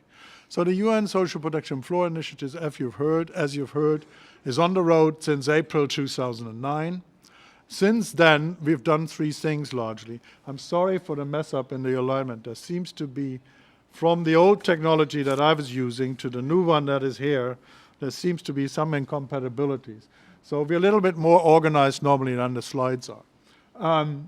But basically, there was advocacy. The UN Social Protection Floor Initiative brought the subject up to the CSOC-D. It got it into the G20, into the Yaoundé ILO regional conference, into the Hundreds Labour Conference, and into the conclusions of the G20 labor ministers, the development group, and the summit. There's country work ongoing. I think we counted last time before we came here. Christine says it's about 25 countries where we're actually doing some work on the social protection floor. So it's not just talk. There's something going on and actually doing the number crunching and doing the legal analysis in countries. And we had the famous Bachelet Commission that delivered the report to the Secretary General in October 2011, and it made the case. We have copies of the report here, and if you don't have them, you let me know or let us know, and we will send a PDF version to you. So it basically makes the case for the floor from a social, from an economic, from an ethical point of view, and it makes it in a very powerful, comprehensive way, and it demands a number of, or recommends a number of actions from the international system. So first of all, we should implement forms of the floor. The arguments for it, I know that Isabel will follow me and deliver the arguments that I never deliver. So you will hear more about the rationale behind this. But then there's a number of principles for the implementation that we will visit in a minute. There should be national monitoring. There should be coordination, and here's one of the key points. There should be coordination among the UN agencies. And there should be a link of the social protection floor to the SPFs. And there should be some international standard setting on the issue. And the international standard setting brings me to the 100th International Labour Conference. The ILO is the oldest UN organization. So we were incorporated into the UN system in 1949, but we existed till 1919. Since that time, we're setting international standards on social policy issues. One of the areas is social protection and social security. What we didn't have so far was an instrument that said there should be a basic first floor for any national social security system. So what the conference last year demanded of us were three things, exactly, saying there should, how much time do I have? 3 minutes. All right.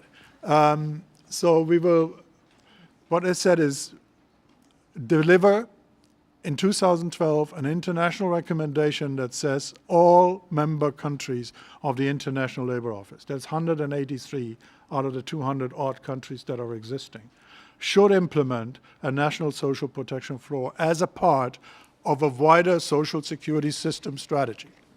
It's not, the floor is not a ceiling, it's a first step. So what our first step looks like is that everybody from low income to high income should have access to essential health care and minimum income security for all. And on that, we build higher level of security as soon as people can be reached due to the formalization of the labor market by higher levels of protection. And then you have, on top of that, you may build private systems. And in doing so, it is completely irrelevant how you do it, by social assistance, social insurance, universal systems, a combination. What is important is that you reach a number 4 essential guarantees. And the 4 essential guarantees that all residents have access. By the way, we have discussed the term residence with our lawyers and the international human rights lawyers. It took us a week.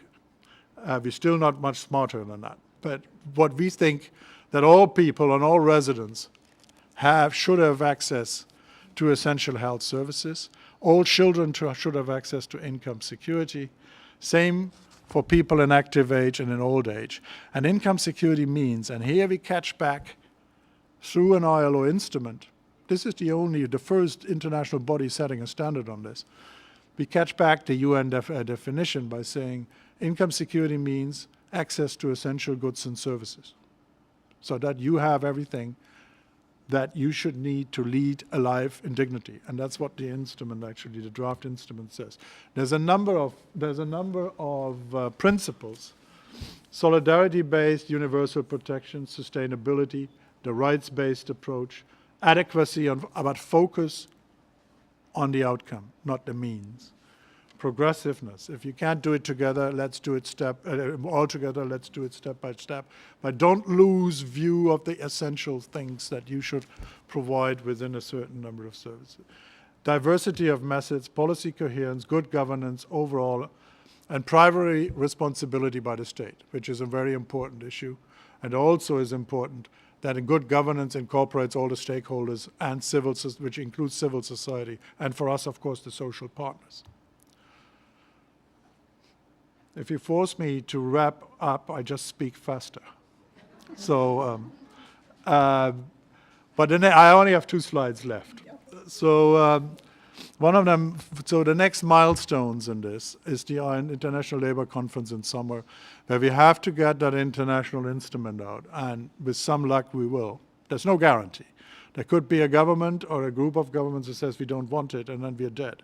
But so far, we had an overwhelming support, and we're sending questionnaires around with sort of parts of the text of the new instrument, and there were 37 questions that we asked member states.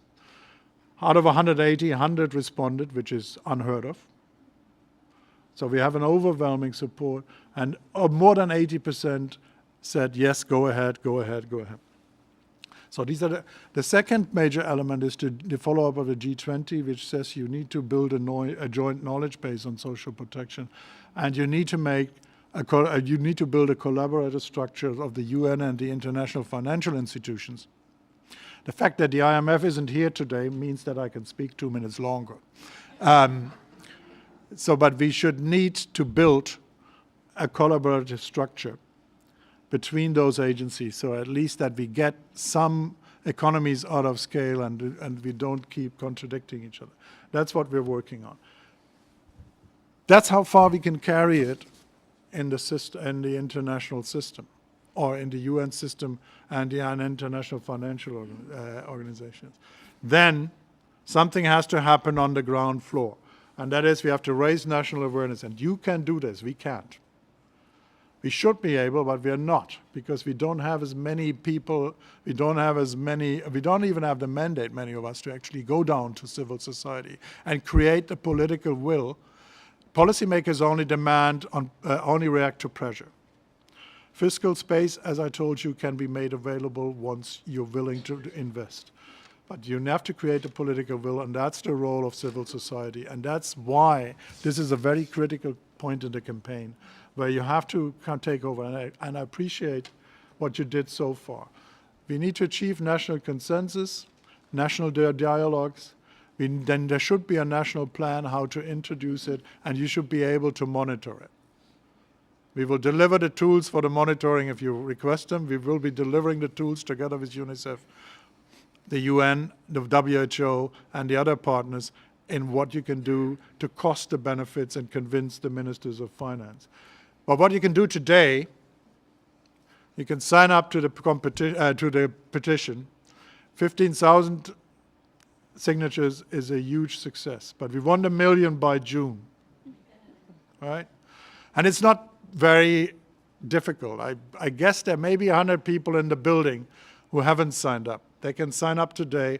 They can actually convince 10 friends today to do the same. If they do that tomorrow again, and on Friday, we're home by Saturday, right? And if we continue, on Tuesday afternoon, we should have reached everybody who's connected to the internet. Thank you very much.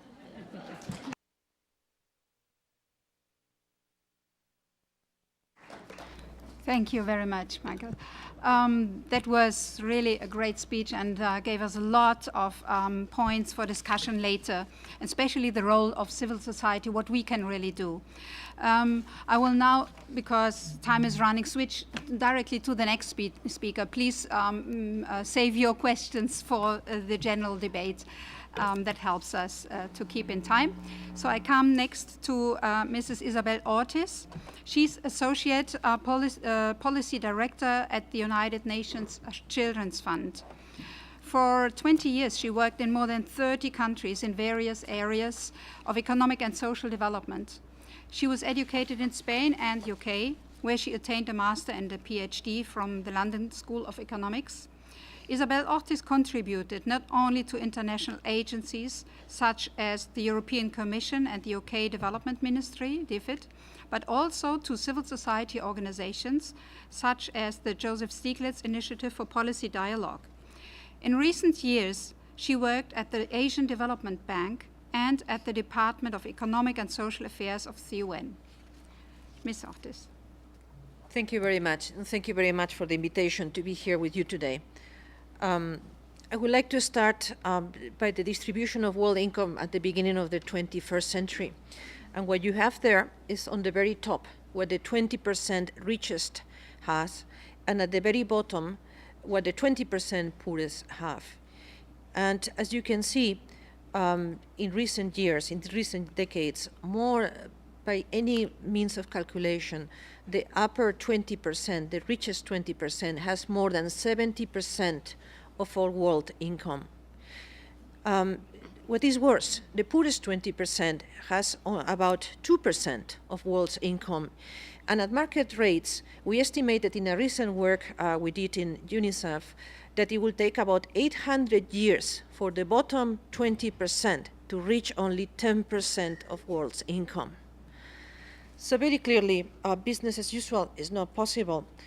And additionally, if we look at not just the distribution of world income, but how children and youth people are affected, we see by the fact that many poor families actually have larger fertility rates. The majority of children and young persons are actually at the bottom quintiles. So addressing this is a priority. Now, we hear a lot about how the world is evolving and how we are progressing, but we should really question a bit these numbers, because a lot, they're masked by national inequalities. And let's put here the case of Namibia. Namibia has done a phenomenal progress in child mortality rate, one of the MDGs, from 72 in 1992 to 42 in 2008. By all accounts, this is a very sign of progress in achievement of the MDG on child mortality. However, if you look at the difference of child mortality income group, what you see is that the real reduction in child mortality has happened in the upper income in quintile in the richest groups, which is the lower, the lighter bar. The darkest bars, which are the poorest people in Namibia, actually have very similar rates to decades ago. So who is really benefiting from the progress in the Millennium Development Goals? And that's why we need to address inequality. These are data on child stunting in India. India, one of the G20 countries, and still about more than 50% of poorest children in India remain stunted. So further, if we look at that in historical perspective, what we find is that inequality has kept rising steadily since the 19th century. What you have here is a long series of data done by Milanovic at the World Bank. And what this shows is that inequality has continued growing over recent years. So the lesson is, for us, for our generation, business as usual is not an option. We need to do something really different. We need to bring some type of redistribution to the development agenda and ensure that these people at the top, somehow part of the income they're holding, it goes down to the lowest quintiles. Certainly we need equitable, sustainable, employment-generating growth and a social protection floor for all. So a social protection floor appears as a way to focus the attention of transfers and services on people, on older persons, on children, on persons with disabilities, on the unemployed. As you know, these are some of the core groups of people benefited by a social protection floor. So it is a very important initiative that has won traction in recent years. Led by the ILO and WHO, however, most UN agencies are fully committed to the floor. And there is spectacular evolution, as Michael was saying. We have to think that just last year, the G20 is talking about the social protection floor, that the Bachelet report and the high-level commission, are encouraging a social protection floor. So it's great progress, and we need to keep it there. Well, we have many arguments for that. So I'm trying to give you ammunition when you fight at the national level. We know that, we have the social justice argument simply that social security is a human right and is part of the Articles 22 and 25 of the Universal Declaration of Human Rights, and also Article 26 of the Convention of the Rights of the Child, which has been ratified by most countries. So governments, should be committed. We know it reduces poverty really fast, as Michael was saying. In South Africa, for instance, social transfers have reduced the poverty gap by 48%. So it's major achievements. We have lots of evidence that it contributes to MDGs 1, 2, 3, 4, 5, and 6. And we did provide a piece with lots of research evidence in case you want to use it. And it's part of our UNICEF brief that we can send you as part of your arguments if you work at the national level. But what is better is actually that the social protection floor contributes to economic growth. And the key thing is that this inequality that we're experiencing today is actually economically dysfunctional. What we have is an elite on the very top that consumes, but the rest of the people actually have so limited income and capacity that production is just focused on the elite on the top. It's a situation actually very similar to the 1920s. And that was reversed later on in higher income economies by the way, the development of social security and other services. So the same we can do nowadays. These are some graphs I have to skip because of the time constraint, but let me also point the importance of social protection and a social protection floor for political stability. It is clear that societies that have, that are more unequal actually have more conflicts. And that actually, we did a study also at UNICEF studying political stability and violence, including terrorism and inequality. And it's very impressive because the societies that have more social protection and less inequality actually are less violent. So more ammunition you can use. Anyway, the most important thing is that social protection is expanding rapidly in developing countries. We have good experiences happening in middle and also in low-income countries on all different types of transfers, from household income support, social pensions, child benefit, cash for work, or cash for human development. And you have many examples in a variety of countries. They are all in our papers, so in case you want to use it. And let me add that we at UNICEF are proud to be supporting 88 developing countries in their efforts to build social protection systems. It's a lot of work. We collaborate with all the other agencies, and you are most welcome also to engage. Well, I'm UNICEF, so I need to point to you why it's important to invest in children. But remember, last year, the 7th billion child was born. The number of children keeps growing, and the privations in children when they are children have irreversible impacts on the children as an adults later on. So this is a very important, it's a very heavy tax for a country to pay, not to attend children, so they become lesser in weight and intellectual capacity later on. So for that, it's important to point, as Michael was saying, that it's affordable. A comprehensive social protection package is estimated between 1% and 6% of GDP, depending on the countries. We are going to release soon a social protection costing tool, so everybody can use it, and you can estimate the cost of how much will it be a benefit for older persons, or persons with disabilities, or children in your own countries. So we hope it's of use, and we will send to all of you soon. But I want to focus now a bit more on Michael's point on fiscal space. The thing is that with the crisis, we are told that there is no fiscal space, that now it's time for austerity, that now, there are no alternatives, and fiscal consolidation needs to happen. The thing is that there are many alternatives. We are always trying to think on measures on social policies to be financed within a very small pot of money, of fiscal space. So then that leads to enormous amount of tension, because then you need to remove from another place. And sometimes some social services cannibalize others. So you might actually invest in, I don't know, in education, but it might be at the cost of agriculture. and it should not be the case. Actually, there is the option to expand the fiscal space and simply be bigger for all necessary economic and social developments.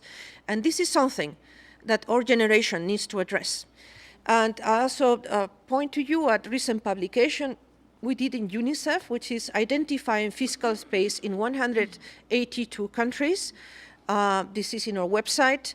It has examples from many of them, and I hope it's a tool that it serves. But I want to point that at least we have 7 different categories of fiscal space, from the very classical of reallocation of public expenditures to increasing tax revenues, lobbying from increased transfers, fighting illicit financial flows that are very high in many developing countries, tapping into fiscal and foreign reserves, borrowing and restructuring existing debt, and adopting a more accommodative framework. And I could explain all that more, but this is just no time for this. But I refer you to the paper, because some are technical issues that you might see there with lots of examples. There's a section that I have here on the crisis, but I'm going to leave that for the debate. If anybody's interested, we have data collected at UNICEF in expenditures in many different countries. But I want to finish, just simply remind you something, that it can be done. And I would like you to remember that not so long ago, there were children working in factories in England. That not so long ago, these people that you see there queuing at the upper part, actually they were Spanish people queuing to take a boat and go to Latin America in search of employment. Something that completely changed later on, where most Latin Americans are coming to Spain. I want to remind you that poverty was widespread in the US. These 2 children that are here that look an image from any developing country, actually they were American citizens, and they were really very poor. That was prior to during the Depression. And so was people in South Korea. And not to mention in places like South Africa, the apartheid in South Africa. Okay, these situations looked very difficult to change at the time. They actually think of the apartheid. They looked almost impossible, but they were changed. And they were not changed by, extraordinary superheroes. They were changed by people like us, people like you, people like all of us in this room. So this is to remind you that it can be done. And a social protection floor for all is part of the work that our generation has to do. Thank you.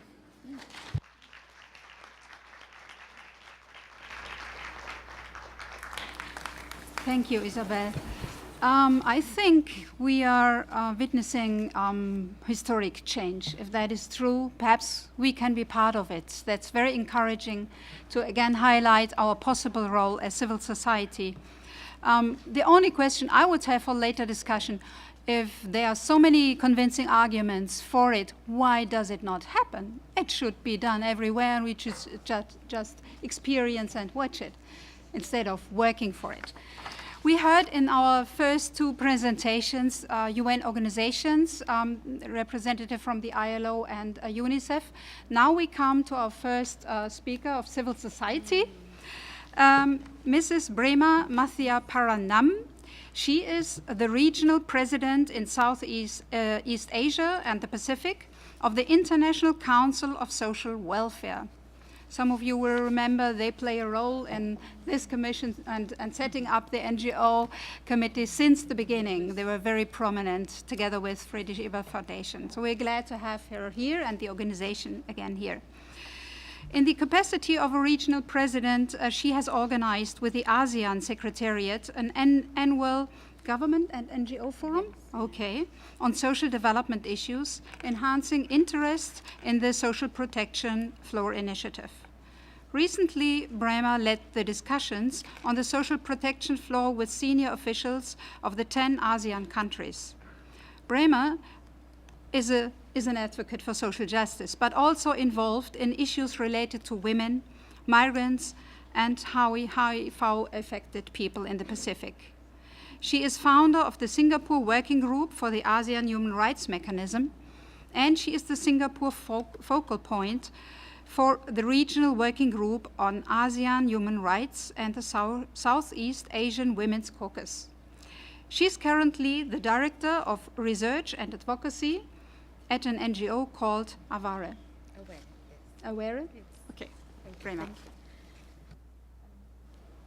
Thank you very much, Madam Chair. And at yesterday's briefing, I went back and re-prepared my slides, but now I think I have to re-prepare because both the gentleman from ILO and the lady from UNICEF, both of them have covered quite a lot. So I will try to slash as much as I can so that we can stay with the discussion.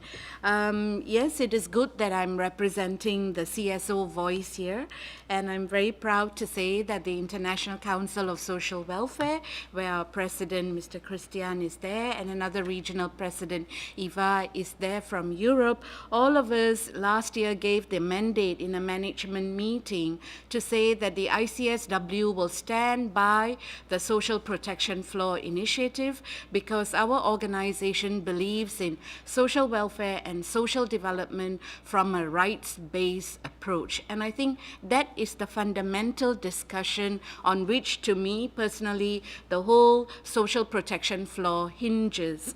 And so with that, I will go to the first slide. This is my outline, the poverty discussion, human rights, SPFI, platforms way forward. I will hopefully race through the poverty discussion because so much was already said at the panel and through the colleagues at this table already. Next, please.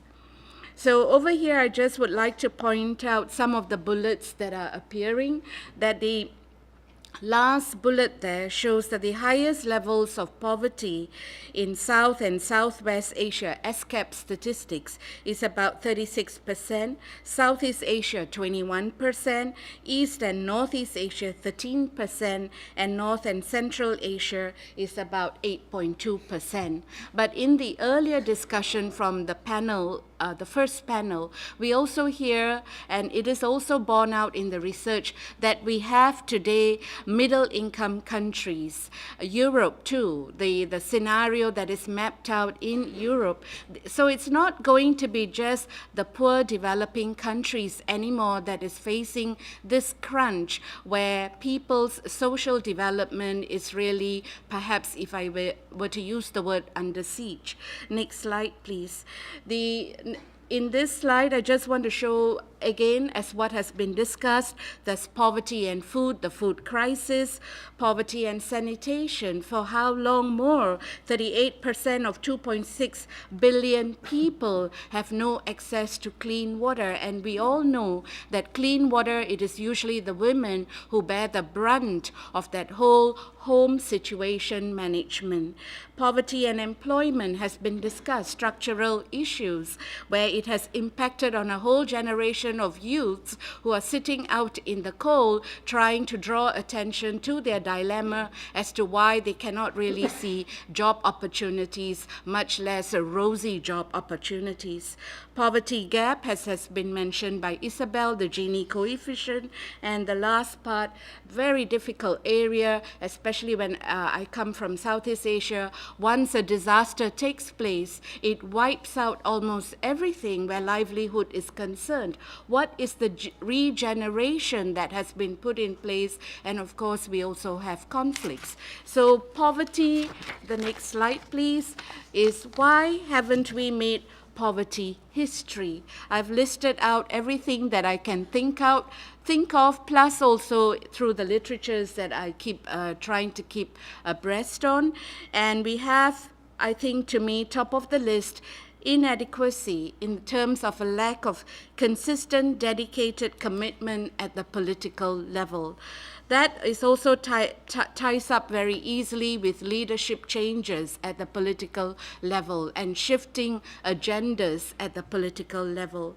The next thing that I think comes up very strongly is I think many governments have been caught out. Not the eye on the ball was not there, especially where changing demographics has been taking place right in front of us, and we are now trying to keep up with aging population population, shrinking family size, etc., and trying to recast social policies. And so the list goes on. Next slide, please.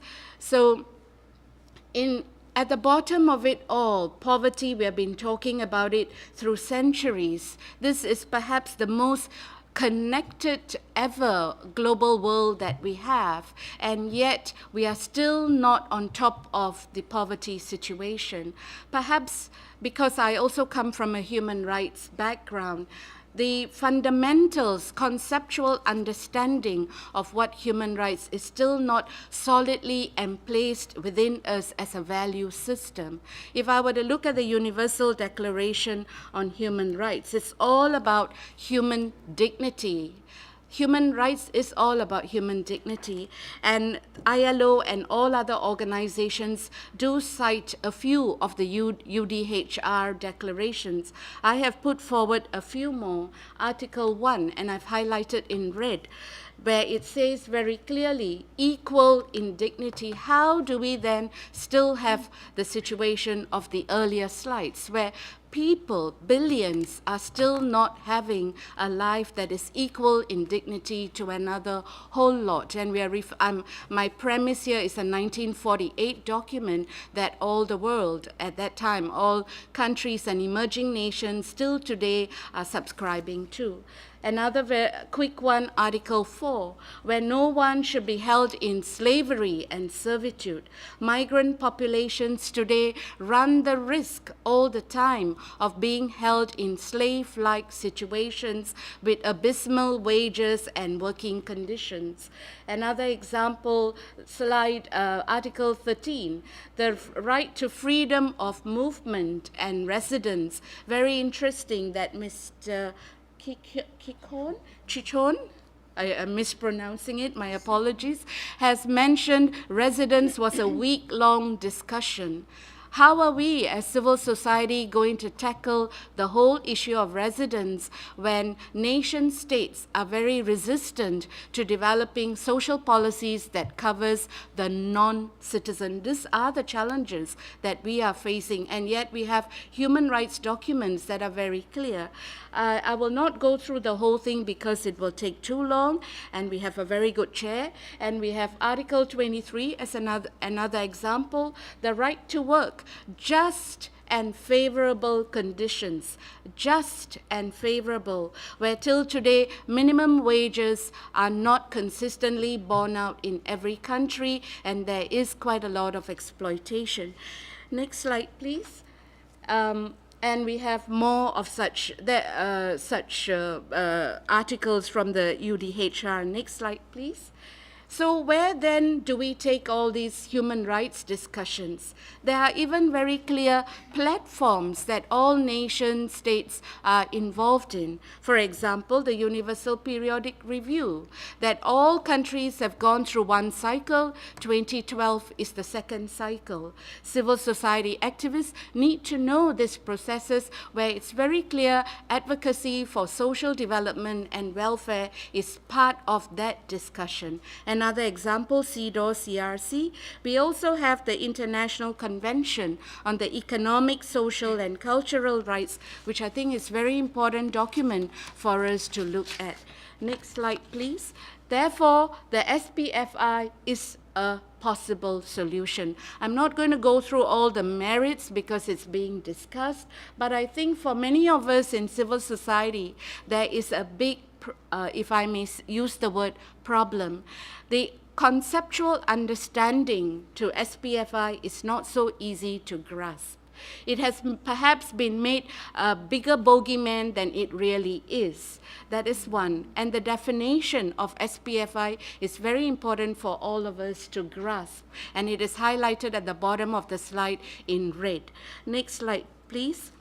And what is the best part about the SPFI is that it is a rights-based approach to tackling all the situations where we want each human being to be treated, to be given an environment where that person, he or she, can live their lives in equal dignity. Next slide, please. And you have to press it a few more times. And This is an ILO borrowing from ILO Bangkok office because we have worked very closely with them. And the first box shows what it is, the availability of services, and the second box in green shows the added on that we can look at in terms of plugging gaps where SPFI initiatives are concerned. Next slide, please. It shows very clearly that SPFI is not a safety net, and it gives you a good contrast when we talk, for example, about how we want to look at certain social policies, etc. Next slide, please. As has been discussed by the person from ILO, that it is a floor and not a ceiling. This is the best graph, but it is also a difficult graph to conceptually put our minds to as CSOs. And this is how people are straddled across on the horizontal and the programs on the vertical. This, if I were to transplant now to the next slide, is an example in Thailand, how different communities have access to different programs, and on the vertical side, you see the level of access that they have. And the SPFI shows intervention processes that are also coming in, all attributed to ILO, from whom I have borrowed these slides. It is not easy for CSOs to quickly comprehend and know what to do where the work on the ground is concerned. Next slide, please. This, to me, helps us to understand the progress of the work that we need to do. The one in box is probably where most of us will be. Stock taking, review of the current social policies, and needs analysis to see what more can we bring in without reinventing but leveraging on that graph. Next slide, please. Therefore, I echo everyone on this panel to say it is really affordable. The advocacy is there for us. There is high resistance from many governments, including my own government, which is Singapore, that to put more money even to medical benefits with a high GDP, with ministers who are the most well-paid in the whole world, is such a difficult advocacy job. And again, here it's very clear, SPFI, what it is supposed to do for us. I'm trying to, next slide, please. This, I'm back again on action, so I will talk about ASEAN. Next. Fourth, next. Next, please. Next, please. Next, please. One more. Yes, the international ASEAN, I will talk again when I come back in the afternoon. This I'm giving the macro. There are international platforms. The G20 is I've given some kind of progress, how it has moved. This comes from ICSW research. And the crucial point for all of us to note is the June 2012. What can we do beyond? Yes, it's great. We need the 1 million signatures, but what more do we need to do at the national level, etc.? I think are very important discussions that we need to have. And the last slide, way forward on this big thing. Capacity building on SPFI is stops. It's very hard to get funding. I have failed miserably for the Southeast Asian region. With heightened awareness, hopefully I can get funding for our members.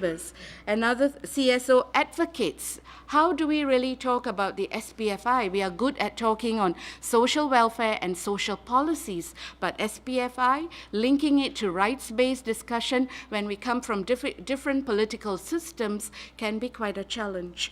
Political will with changing leadership, financial resources, especially developing countries and developed countries that finance to a large extent developing countries and sometimes may even overlook what is going on within their own country to support their own people. The sharing of practices as successes. We need more success models, as has been shared by Isabel. We need to know to take them as tools to convince governments, to convince policymakers, etc. And I've got got a few more that I've jotted down from the earlier discussion. Yes, all this fundamentally means empowerment of the CSOs, both from a place of capacity building, knowledge, tools, as well as to do the advocacy in a strategic manner to make the SPFI a norm for all of us and a universal approach. So with that, thank you.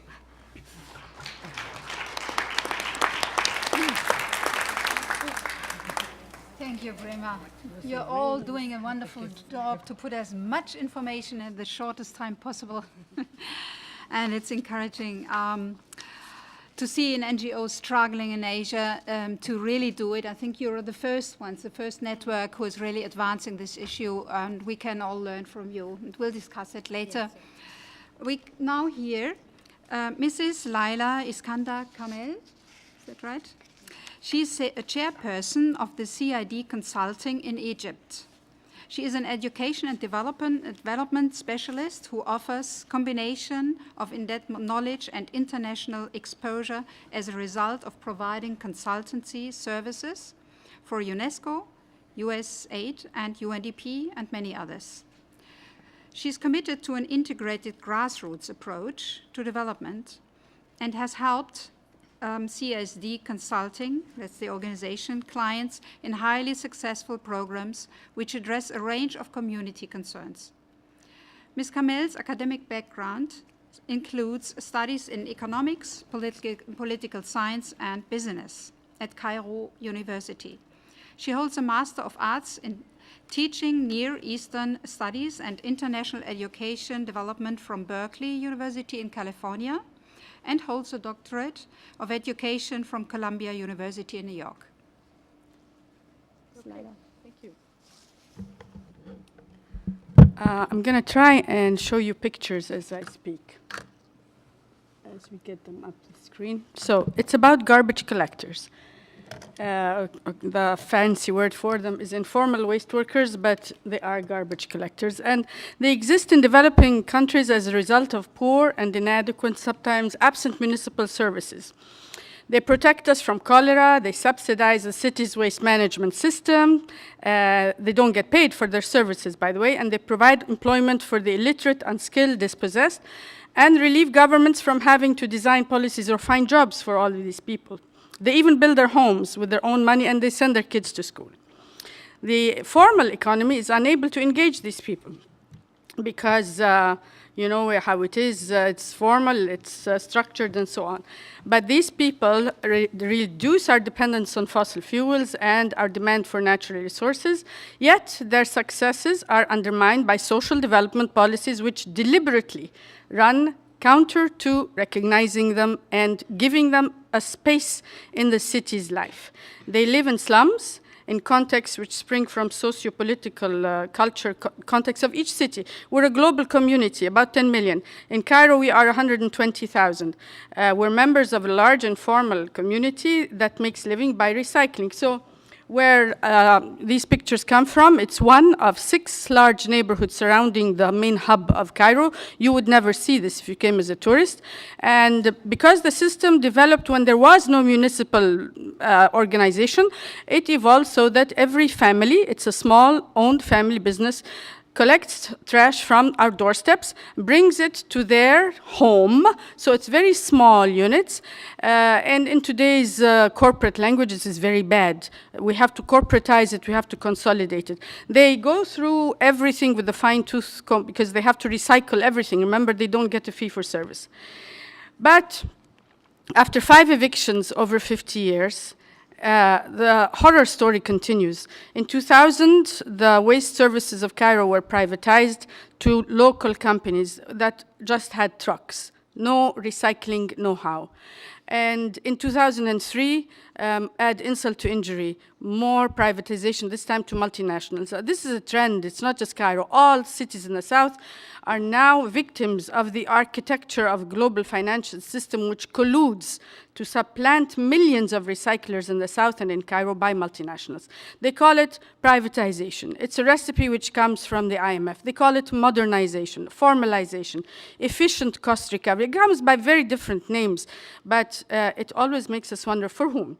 So what have we learned from all of this? First, that because we started doing community projects where we helped them set up SMEs, install machines, girls and women's empowerment, health and midwives, and all of your usual grassroots initiatives. But we decided that it wasn't helping us negotiate with governments, so we had to demonstrate to them something that was more tangible. So we began conducting studies to document the economic might of this sector, how many people they employ. Every ton generates 7 jobs. Every investment of £10,000 revolves every week. The total capital invested in machines only in one neighborhood out of 6, $50 million, and on and on. Did it help? No. Were the UN agencies our allies in this? Sadly, no. So we decided to go out of Cairo to another neighborhood in the South Sinai, a clean place, and show that our model could be cleaned up. They didn't like the way we looked. We looked dirty, okay? Our sorting methods are certainly not humane, but we didn't choose to work that way. We've been asking the city since 1992 to throw its trash into 2 bags only, because all of our research showed we're not Germans, we're Egyptians, so 2 is all we can do, but they won't. The max is 2, and from 1992, we have 3 successful pilots, which our Ministry of Environment, our governor of Cairo, have consistently ignored. So as NGOs, with little wherewithal and power, we go out and demonstrate. We demonstrated in the South Sinai that it could be done in a clean manner because we had a limited town, a small town with hotels and managers that did source segregate into 2, and then the rest was history, and it now exists. So why did the UN agencies not come to our rescue? Well, in Egypt, for one, 80% of their budgets come from the government. So does that mean they have to be co-opted? Good question for all of us. They pride themselves on having the power to convene stakeholders. Did they ever convene the governor of Cairo for us? No, never. Why? We're still not sure, but we think that it is because the UN system, forgive me for being so blunt, has become slow, like government. It has become bureaucratic. It has listened to the wrong voices. It has not brought the right people into a legitimate, authentic conversation with the space for us to scream and yell at our governments the way we do when we are not convened by UN agencies. So why are they scared? We scream and yell anyway, huh? But currently, in spite of the fact that we've been screaming and yelling, our voices are not the loudest. The loudest voice is the voice of big business and international finance institutions. They speak with authority on global economics and global development.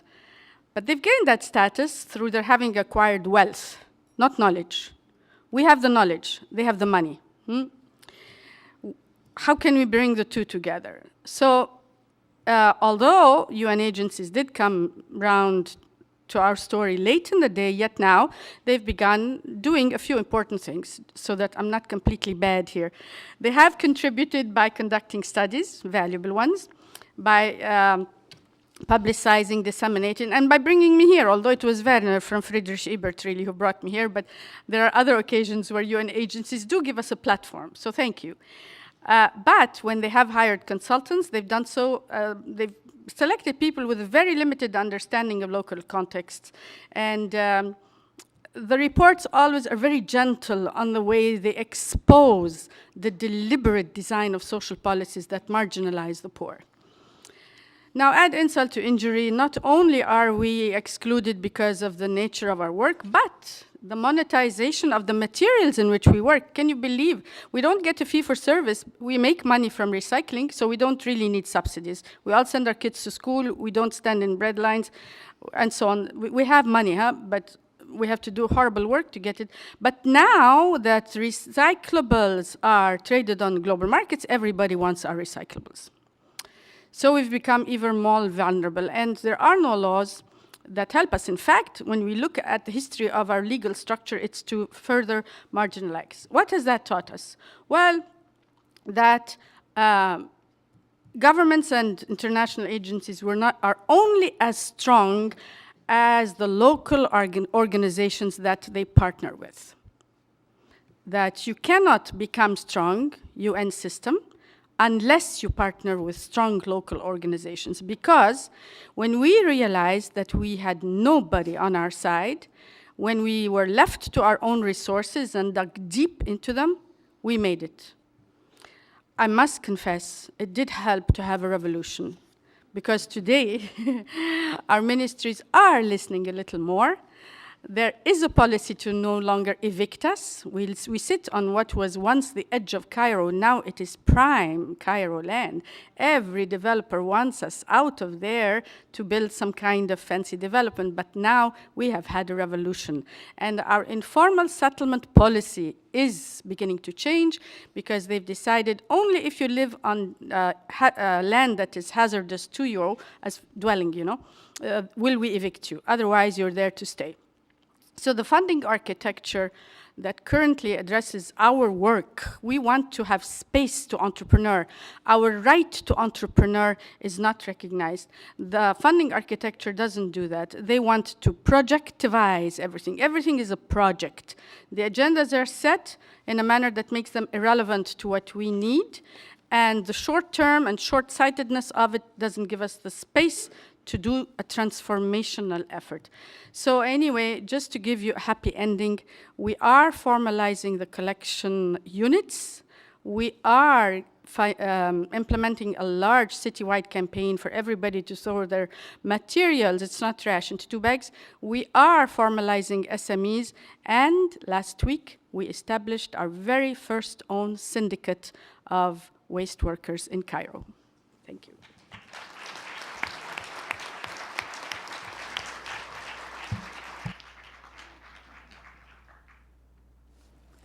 Thank you very much, Laila, for giving us a picture of the problem and the challenges we are facing, and also to end up with a positive example so that it encourages us to not give up. Yes, now I open the discussion for all of you, and thank you for your patience until now. You can have questions to the speakers, but also comments and additions.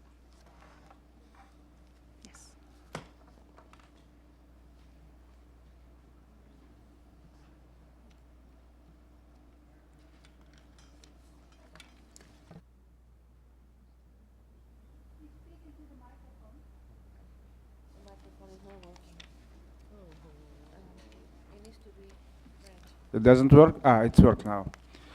So I represent International Federation for Peace and Conciliation. Our headquarters is in Moscow. And I would like to congratulate all the speakers and all the panelists for the very rich and interesting information materials which are dealing on the question of the social developments. But I have one particular question. Practically all through the presentations, when we were speaking about the waste, how to solve the social problems, we didn't touch at all the question of the disarmament and the military budgets. I think that only once it was mentioned that the question of the conflicts, but majority of the social problems there comes out from the fact that a lot of resources they are diverted from the real social development and the right of the people to live in peace for the military preparations. And today we see how many armament is distributed through the developing countries. We see how many resources, financial resources, are invested into the military preparations. And we are practically today on the breach of the war, but we don't speak about the necessity to divert the resources and to start and to cooperate for the disarmament. And I think that one of the tasks maybe of our meeting and the NGO Committee on Social Development to cooperate with the NGO Committee on Disarmament and to elaborate a joint position and to approach the United Nations to work in this direction. Thank you. Thank you. Just information for all of you. We have a team here that takes notes, and we will feed it in additional arguments into a conclusion remark and also an ongoing work. So other questions or remarks? Yes, Steve. Thank you very much. Brother Steve O'Neill with Marinus International and member of the local NGO Committee on Social Development. I'd like maybe if Ms. Ortiz could say a little bit more about how she understands the social protection floor contributing to economic growth. I think one of the common arguments against social programs is that it causes people to become dependent on government handouts. And if we could point to clear examples where, you know, these kinds of programs like the social protection floor actually leads to greater economic growth overall, I think it would help the argument immensely. Thank you.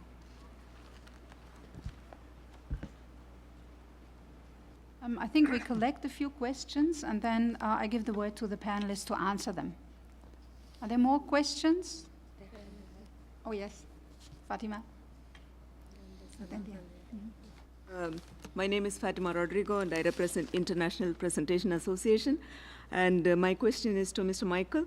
In your presentation, you said about the need for the coordination of all UN agencies. Could you please talk about the need for coordination among the ministries at national level, at all level? Thank you. And the other lady, yes. Thank you very much.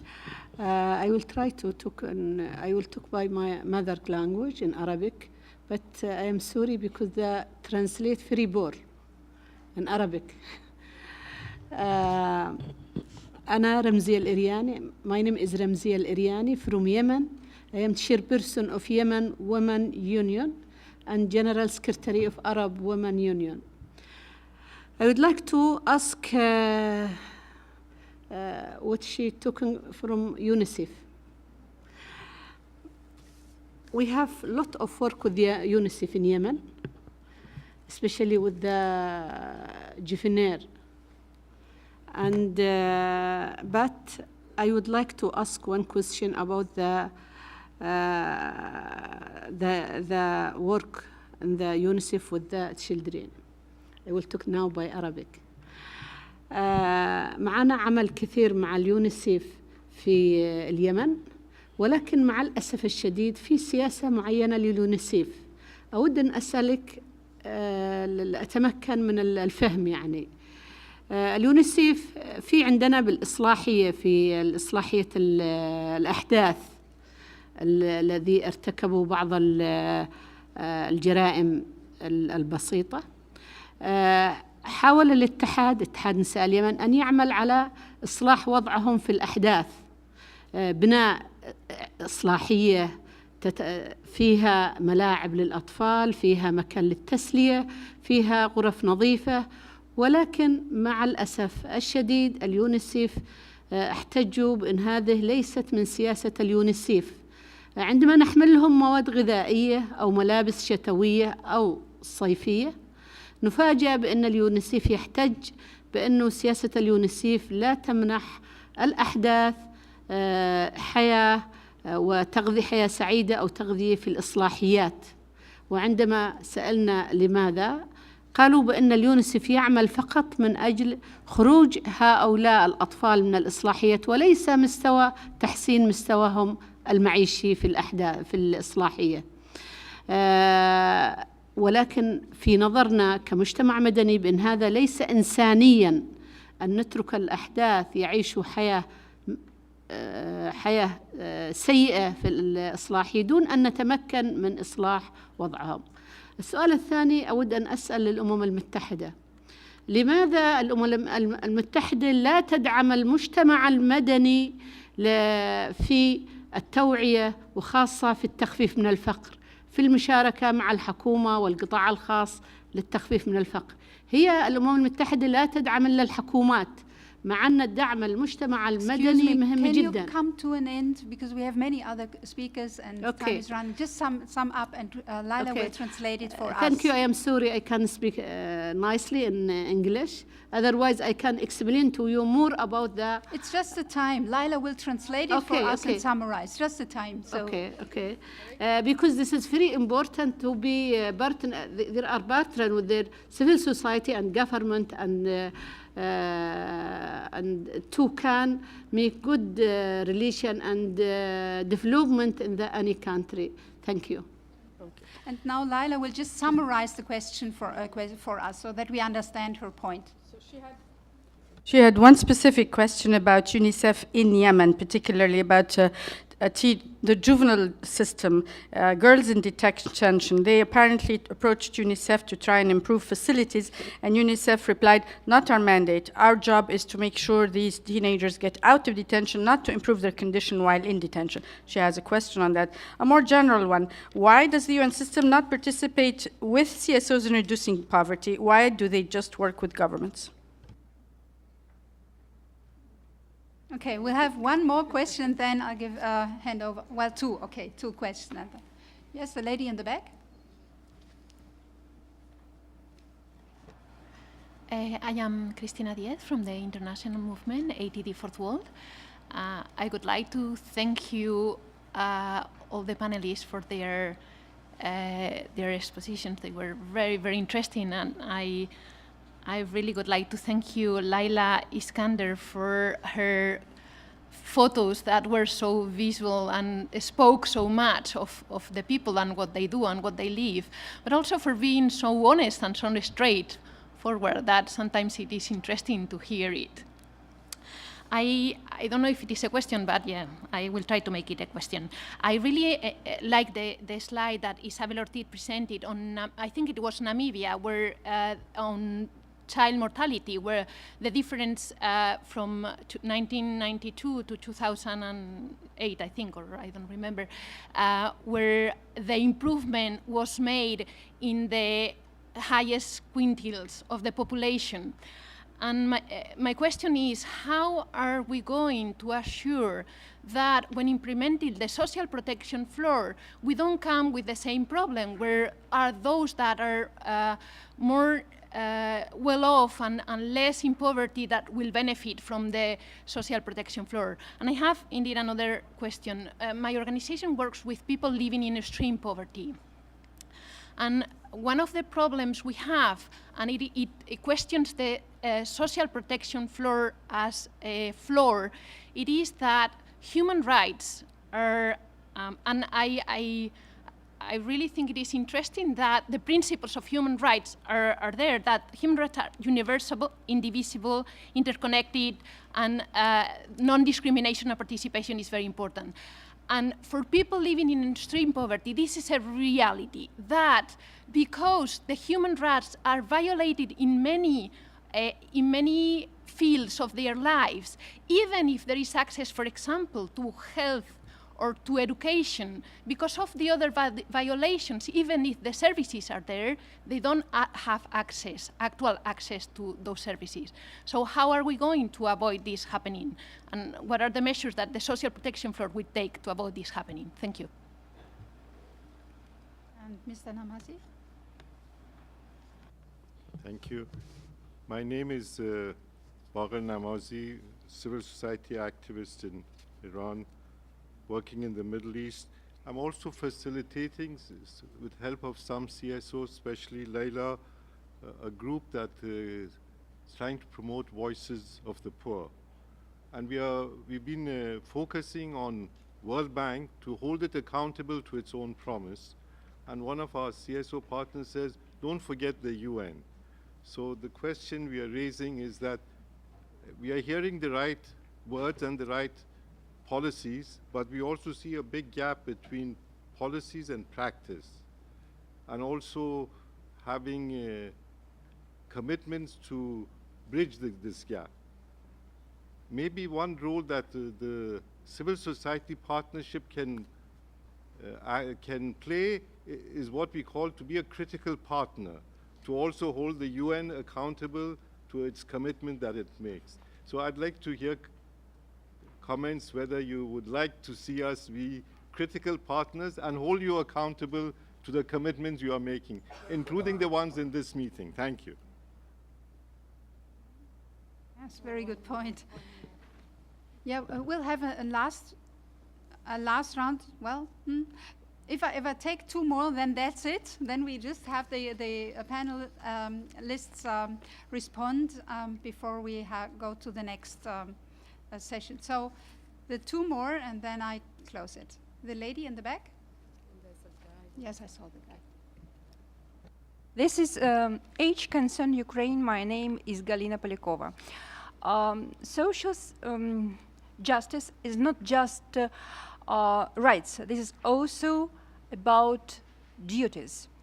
When we speak of rich and poor countries, we may remember that volunteering makes about 5.8% of gross national product in UK, a very rich country. My country is not very rich, and I believe that volunteering is our duty and is our responsibility. When we speak of poverty eradication, I believe that we may recommend that volunteering should be more developed, more attention should be paid to this point. This is huge reserve, and we must use it. Why not? Thank you. Thank you. And the men there, yes. Thank you for the presentation. My name is Varun Sood. I represent Global Peace Connect in Washington, D.C. I was in Busan attending the high-level forum on aid effectiveness, and there was a lot of talk about providing enabling environment to civil society members. And they also talked about how the donor orthodoxy needs to be changed and how the partnership needs to be built between private, multilateral, and governments. So what I want to hear from Ms. Kamal is, we've seen what happened in Egypt, how the revolution helped change the whole parameter. What other strategies do you think, besides the revolution, is important to bring multilaterals on the same ground so that they can change their thinking and then they can provide that enabling environment to civil societies? Thank you. Thank you. Come, Ms. Otis. Yes, so we go this order. Okay. Well, thank you very much by all the interesting questions, and I'm going to try to weave an answer. First of all, it was the issue that if there's so much evidence that a social protection floor is correct, why it's not happening? Well, very clearly, why we have such case of inequalities in our world is because an elite capture of benefits. Okay, so current elites have managed, to accrue with more of the benefits on income and other, and services. So this is one of the things that we face, and what we were trying to do is to provide arguments of, to defeat that. In terms of growth, this is an interesting thing, because the capture of benefits is only for the short term. So elites have tended to, to accrue as much as they can for the short term and undermining the medium and longer term, which actually will benefit them. And we do have very good examples. Let's say Europe after the Second World War, or Japan, or Korea, or Australia, or New Zealand. Any of these societies actually realized that the very unequal distribution of income that happened during the Depression years were unsustainable and actually was damaging the whole system, because very few people consume only on the top. And by expanding the internal markets, by assuring that there was more demand, raising from the bottom, actually they ensured that the economic system was much more vibrant. And that has continued up to today, when actually the issue of adjustment in developed countries is putting a question on where is global demand going, which is one of the issues the world faces. I'd thank you for the point of military budgets. It's a very interesting point, and it is actually, it's part of our analysis that we have in this identifying fiscal space in 184 countries. And one of the things we do there is comparing military spending to health and education expenditures. UNICEF has long done this type of analysis. I encourage you to check your own country at the end and see how much is spent on what, and use it for advocacy. And this is really a very important issue, as you rightly said. I mean, at the end, it's a question of priorities. What do governments prioritize? And let me finally point that it seems to be some misunderstanding. The UN system does not provide funds. The UN system is mostly convenes consensus, has dialogue, policy dialogue. It provides evidence and studies and try to convince governments to implement their commitments done at the international level. But this does not provide funds. For that, you have the development banks and other institutions. And really, the UN should not be replacing governments doing services for them. It's only in exceptional cases like post-conflict countries or emergency situations that the UN does provide funds. So perhaps that might clarify some of the issues related at the request of funds for services. Thank you.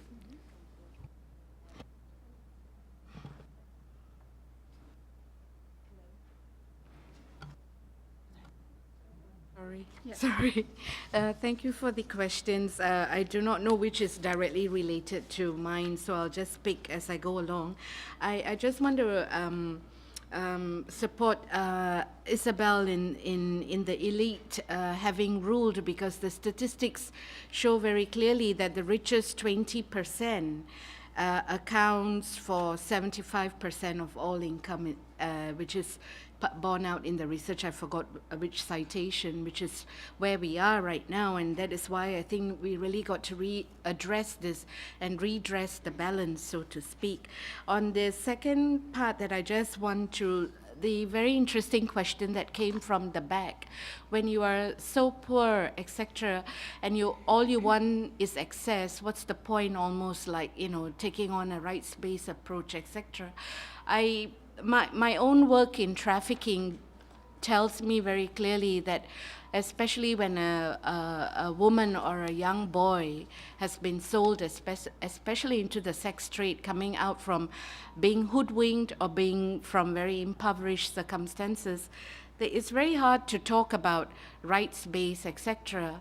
But I think at the same time, they have such an innate survivability. All of us human beings, we have an innate survivability that comes from our own rights-based desire, I think, that we want to make lives for ourselves, whatever that it can come to mean. But in putting down policies, etc., I think, sadly, we will hopefully fix it for one generation and lose one whole generation that will find their own way. I have no other answer for this, because this keeps coming up all the time. Governments that are very resistant to a human rights agenda will say you can't eat human rights. But so then what? Do we then throw out dignity approaches? So I have no direct answer other than to share this perspective. To the other person who shared about rights come with duties, yes, it is Article 28 and 29 of the UDHR that all of us have a responsibility to our community, and volunteerism is very much part of that responsibility. And yes, sometimes it is not factored into the economic dimension as it should, but at the same time, volunteers too need capacity building. The last point that I would like to make is the CSO UN government discussion. I think that it is very important I had it as a point somewhere there, UN advocacy. I think while it may not really be directly in charge of disbursing funds, etc., I think the whole body plays a crucial role in finding partners also to help CSOs and to advocate on certain agendas, especially on SPFI, that what Mr. Keon is trying to do in trying to get all the countries to agree on a common platform is important advocacy that also helps CSOs. So it has to be both of us, and at the same time, we will always be critical of each other, I'm sure. Thank you. Thank you, Burema. Now, Micah.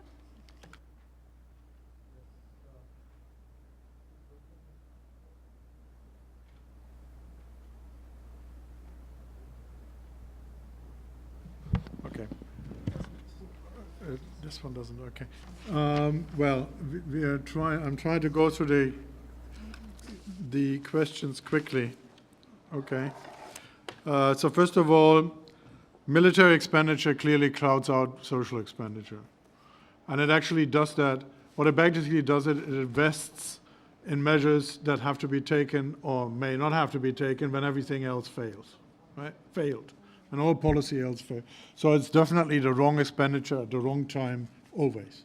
So, but I'm not naive enough to know that we can simply make that case and then everybody will change its military behavior. The interests that are behind it are too complex, but it helps, certainly, as Isabel did, alert to the fact of what can you do with your military expenditure. And you certainly have a choice between a social protection floor and your military expenditure. The quantities are comparable in many countries, or even more so. So that's something that needs to be discussed in a national level, and that should be pointed out as often as possible. So we don't want to be shying away from it, but it's of course that we can't make peace policy from somewhere in New York or in Geneva everywhere. So there has to be national discussions on that. But the questions need to be raised. And if you need help to raise them, we are ready to do so. Second point, Father O'Neill. Yes, if we can make the point that this is economic beneficial, it sells easier. It's a sad state of affairs, right? That you get people out of poverty, prevent 10 million children from dying every year, and you have to make an economic case. First point. Second point is, yes, it's good economic policy. The evidence is emerging that in Brazil and Mexico, I think, that people who are actually kids who are actually growing up in families that benefited from oportunidades or Bolsa Familia are becoming more productive later in life, simply because they're better educated, they're more healthy. But if you don't have evidence, logic helps. And sometimes the people that are asking you to collect evidence are just delaying decisions. So there's one simple question that I always asked him as a mathematician, to simply say, how can somebody who is stunted, hungry, is in ill health and uneducated be economically productive? What more do you need to invest? What more arguments do you need to invest? So I'm getting allergic these days when I hear that we need more studies and more evidence. Yes, we need more evidence, but if logic speaks for itself, why do you need evidence, for God's sake? That delays the action. So that's one thing. Fatima, yes, the coordination of ministries and governments is a challenge. And I tell you why it is a challenge for us as well as you. Because we are talking to the same governments in the ILO and in the UN that are sitting on the governing bodies of the IFIs, of the World Bank and the International Monetary Fund. And they seem to be talking with different voices in those organizations. So we have a vested interest in getting the governments to get to talk to each other, right? But what I think on this, and as far as the social protection flow is concerned, what we do realize in some of the countries where we actually do work on the ground, that if you can get it, like for example, the universal healthcare in Thailand in the late 90s, if you get it on the national agenda, and you get it on the agenda of the president and of the ruling party, the ministries start talking to each other, right? But you can't wait till ministries start talking to each other out of the blue, because they're defending their own budgets and their own interests like everybody does, like the UN system does, by the way, among themselves to some extent. So we are not strangers to this behavior. So you have to get the issue out first, and then you will certainly get the communication.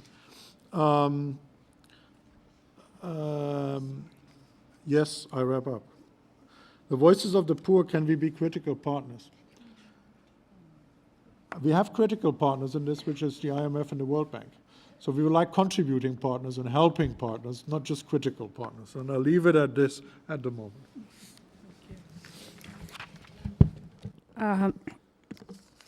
Actually, although I may have sounded a little hard on international agencies, I just want to say that in the end, you have to segment your market, just like a real capitalist. Who does what best, and where am I going to put my money? So at the local level, your struggle takes up so much time and energy, but you really have nobody but yourself to count on. That is a fact, because we're now part of a global recyclers network and a global slum dwellers international, because we live in slums and we work in recycling. So the two of us have been talking to each other for a few years now. It is international agencies that have paid for our travel, allowed us to meet and to talk to each other. We don't all speak English, huh? So that has been good. Let them do that. But then let us tell each other how at the local level, left to our own resources, we fought our municipalities for land, for the right to entrepreneur. And in fact, we found that the nimble partner in this story has been foundations, not UN agencies. But UN agencies are important because it's only at this level that you can bring that whole struggle to an international level. It's slow, it's not efficient, but it's the only one, and hopefully it'll happen. But how has the revolution helped us? Well, you won't believe, I mean, forming a syndicate would have been unthinkable before the revolution, and when we told people 3 years ago we were planning to do that, they all laughed at us. But we have had a revolution, and it has allowed us to talk loudly about how when in Sadat's time, Mubarak's time, we had everybody, the World Bank was praising Egypt for 7% GDP growth. We were the best country for FDI flows. We were the best country for ease of doing business if you were a foreign investor. We were privatizing faster than, we were so wonderful. And so we were praised by the IFIs, but we left our people in bad shape. And so the logic doesn't always work, that because you had a corrupt government committed to that. So after the revolution, nobody dares talk about jobless growth. Nobody dares talk about GDP growth without equity. In fact, talk about military spending. They're now saying in CSO circles in Egypt, in the Arab world, that the MDG metrics are all wrong. Yes, from the revolutionary countries of the Arab region, you might hear some new talk. The MDGs should say, we need to compare national budgets of how much are we spending on military versus how much we're spending on social policies as an MDG 1.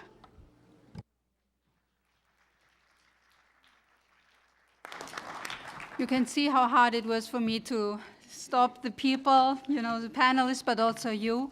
I only can say we have more time in the afternoon and we continue this lively debate. Some of the panelists will still be with us, but I have now to finish it. Therefore, I will not summarize now. We continue in the afternoon and hand over to this civil society declaration, because otherwise we'll get starved and not have lunch. Thank you.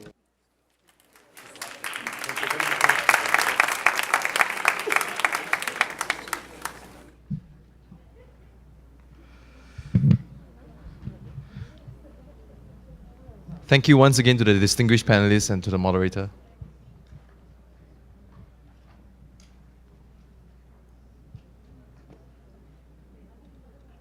No, not yet. Not yet. Thank you. That's good.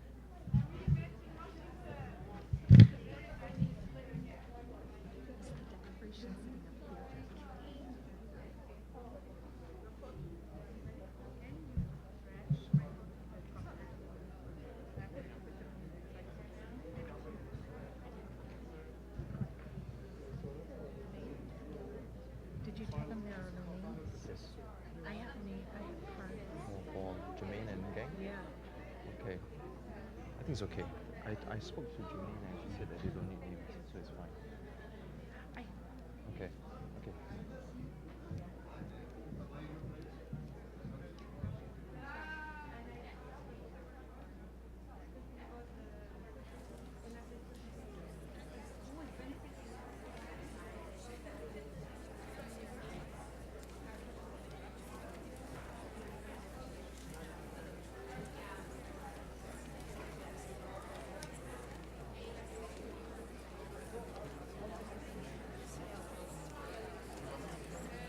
Yes, yes, yes. Friends, if you could settle down. I'm very pleased to invite next the members of the Gleaners and Riders Task Force to present the Civil Society Declaration. The Declaration is an important outcome document of today's forum, and it will be presented at the opening session tomorrow morning of the Commission for Social Development. You can find the declaration in your packets, and you can find the affirmation form in green color inside the packets as well. I give the floor to the task force, please.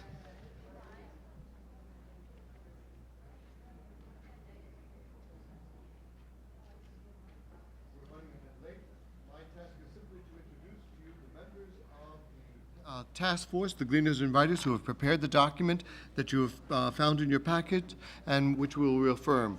I do want to acknowledge that we have a recommendation about redirecting military spending as one of the final conclusions, and it's addressed in the document itself for those who have raised it already. The members of this task force were Jermaine Price, to my left, in the center, C.J. Willey, and myself, Tom Brennan. Rudy and Betty Seipser, if you could please stand, we can acknowledge you as well. Over here. Anita Wendon.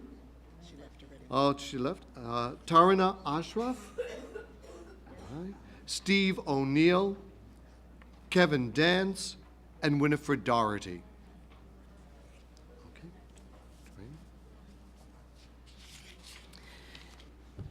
Before we ask you to sign an affirmation or give us your reasons that you're not content with the document, we want to explain to you the process that we've used to come up with this final document. Our task force began meeting in June of last year, and we met regularly, sometimes twice a month, but at a minimum of once a month, ever since the month of June. In June, we gathered together to brainstorm about what are the significant topics that should be addressed in this document. We're called Gleaners and Riders because our first responsibility is to be attentive to what is happening at the UN, among the NGO, civil society organizations, and around the world. So we gathered, having gleaned from our declaration from last year, which was not a policy year, but was the same topic, poverty eradication, from interventions submitted by NGOs last year, from the Secretary General's report, other UN documents, the draft guiding principles for the eradication of extreme poverty, the Special Rapporteur's report, and many other sources. We continued to follow the second and third committees when they were in session and continued to glean more and more ideas. In November and again in December, we prepared and submitted to some suggestions for input into the Secretary General's report for this year. So we were able to do 2 submissions asking for some input. Obviously, we compared what our submissions were and what actually appeared in the document later on. As we continued, one of our members prepared a narrative for our outline, and members, all the members were invited to do some writing on specific areas that they were most interested in. Shortly after that, 2 lead writers were chosen among us so that we could consolidate what was gleaned and what we were working on. And we prepared, the 2 lead writers prepared their first draft for critique by the committee itself, and we did that repeatedly until we were ready to submit our draft, I think it was about the 6th or 7th, to the executive committee of our NGO Social Development Committee. After their comments, we did another revision, and then it was distributed to all the members of our New York-based Social Development Committee. Once we received their input and reflections, we again worked together to revise again what was in the content, and by that time, registration was open for this forum. And once we had done that final revision, this document was sent out then to more than 500 people who have registered for this forum, asking for any input that you would like to add. We received from those 500 plus registrants, we received only about 10 comments. More than half were simply an affirmation. There were some suggestions, and we were able to incorporate one or two. But unless there was more than one or two people talking about the same topic, we did not add a new topic to the document. So that brings us to today. No, we have one more thing. On Monday of last week, we finalized by incorporating anything that we could from any other comments. That was our 12th revision. So that brings us to today, and we're simply going to have you look at the document if you haven't already done that, and CJ will give you that direction. Thank you. Okay. I'm going to invite you now to take the half-green sheet that is in your folder, and it says on the top, Civil Society Declaration, Commission for Social Development, 2012. Do you support the document as presented, yes or no? So we ask you to sign it. If you honestly feel that you cannot sign it, we ask why not, and we've given you some lines to indicate that below. Then we ask for your name and your organization. And once you have done that, we ask you to pass those to one of the side aisles, and members of the committee will come along and pick them up. Thank you very much. So if I could invite the committee members, please, to come and pick up the green sheets from people. Thank you. Thank you. Good. Okay. Yes. As soon as they finish. Oh, you're going to wait a minute. Give them a minute.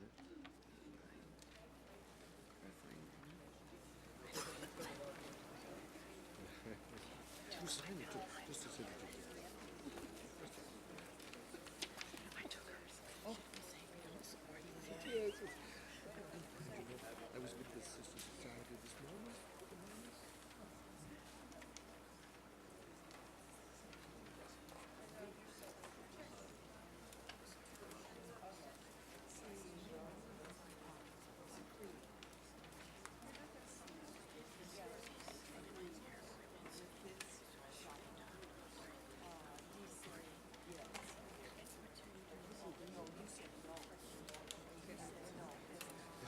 There's one in the back there.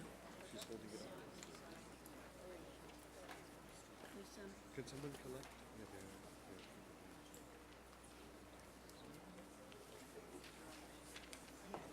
There's a few green sheets in the back here. If someone could pick those up, please, from the committee.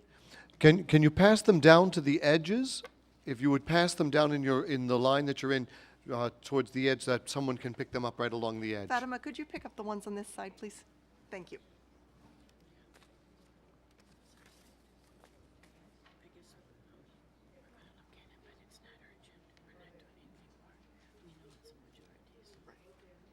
Okay, we're just going to thank them as they're doing that, and then who else is coming up right after this? Who's coming right after this? Ming is going to say something. I want to thank you for your participation in both the preparation and in the affirmation of the document. We thank also those who were able to do this long distance, those who also affirmed it earlier in the day and were able to pass in their forms a little bit earlier because they couldn't be here right now. And thank you very much. I hope we have a wonderful commission.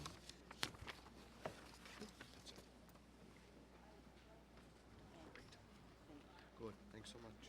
Bye-bye. See you.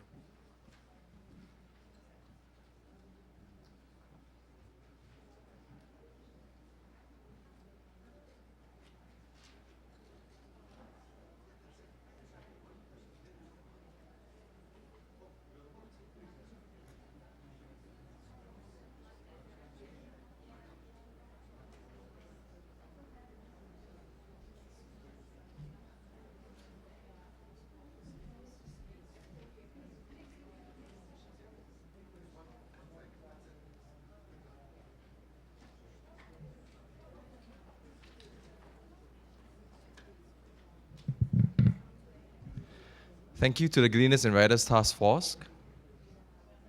I'd now like to invite a guest speaker, Ms. Cynthia Gianocavo, Research Fellow at the University of Almeria in Spain, to present to us regarding the International Year of Cooperatives. You have the floor, Ms. Gianocavo. Thank you. Thank you very much. And please don't leave. I'll just be very brief. I'm going to introduce the International Year of Cooperatives. But before I do so, I want to say thank you very much for the organizers of this Civil Society Forum for inviting me. I've learned a lot this morning. Thank you very much as well to the United Nations Division for Social Policy and Development for asking me to come here. I know we don't have much time, and I won't take much time, but if you just indulge me for a few minutes, I'm going to briefly introduce the International Year of Cooperatives. Secondly, I want to describe just a few salient features of cooperatives. Thirdly, I want to talk about why cooperatives are a unique business form which create all kinds of synergies and capacity building for NGOs and for civil society organizations. I think it's important to think about that. If there's two words that you leave with today, it's synergistic and capacity building. Because co-ops, cooperatives, and other forms of civil society work very well together, and they create much more than their individual parts. Finally, I'm just going to introduce a few areas where I think that cooperatives would be very useful for capacity building for civil society. Okay? And this is going to be lightning speed, and I apologize to the translators. And I'll try to bring this in at 5 minutes, okay? Right. As you may know, the United Nations General Assembly declared 2012 the International Year of Cooperatives. And they highlighted the contribution of cooperatives to social and economic development. But they recognized the impact on three particular things: poverty reduction, employment generation, and social integration, okay? The goals, why do we have a year? Why would we have a year of international cooperatives? The same as many other international years. We want to increase public awareness about cooperatives and their contributions. We want to promote the formation and growth of cooperatives. And we want to encourage governments to establish policies, laws, and regulations that are conducive to the creation of cooperatives, and not to bring in laws that are actually that make it very difficult for cooperatives to thrive. Okay? As you know, a cooperative is an autonomous association of persons united voluntarily to meet their common economic, social, and cultural needs. It's a jointly owned and democratically controlled enterprise. That's, for me, the most important word there is enterprise. It is a business. Cooperatives are businesses, but they're not the kind of businesses that we are used to, right? And I think that we must keep in mind that they're equally valid and they're productive. Okay, I won't use the word profitable. They're productive. They don't have shareholders, excuse my informal language, sucking the value out of the company. But they're productive. It's not as if they're expecting handouts. They produce things. They get benefits, and then they reinvest it into the company. Why aren't they paid attention to? I don't know. They represent 300 cooperatives, the largest ones in the world, represent 1/10 of the GDP of the US. Financial cooperatives serve 13% of the world population, and about 1 billion members worldwide of cooperatives exist. Over 50% of agricultural product is marketed through cooperatives. And yet, we hear very little about this. We hear about social corporate responsibility, and we hear about the need to reform the economic system. We have this lovely model that already exists and performs very well. So please, keep that in your minds and investigate from your perspective how cooperatives can be synergistic to what you do.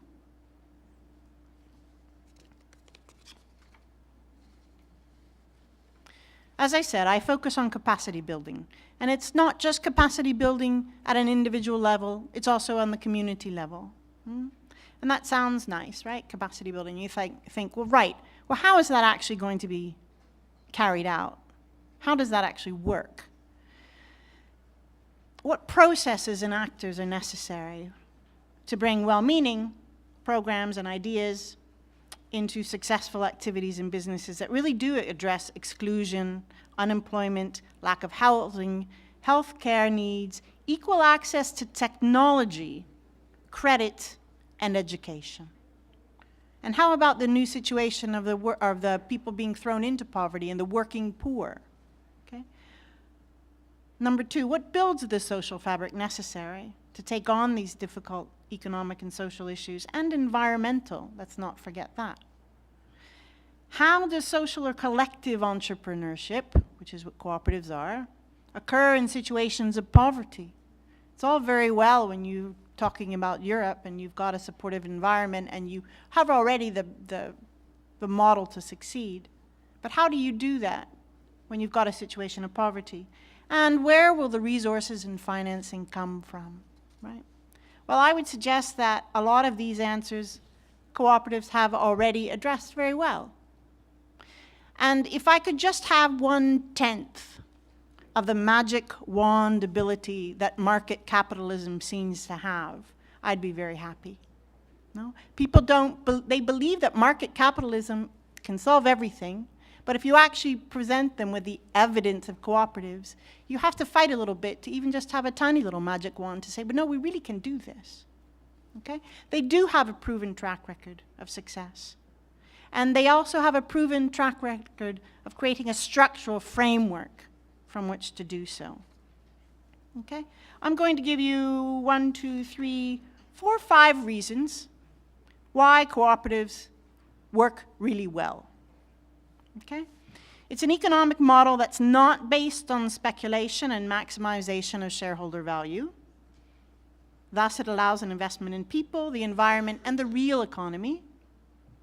Number 2, since short-term results, and by now in the financial market we're talking quarterly results, do not dictate business decision-making, cooperatives actually can provide more stability by adopting medium and long-term strategies.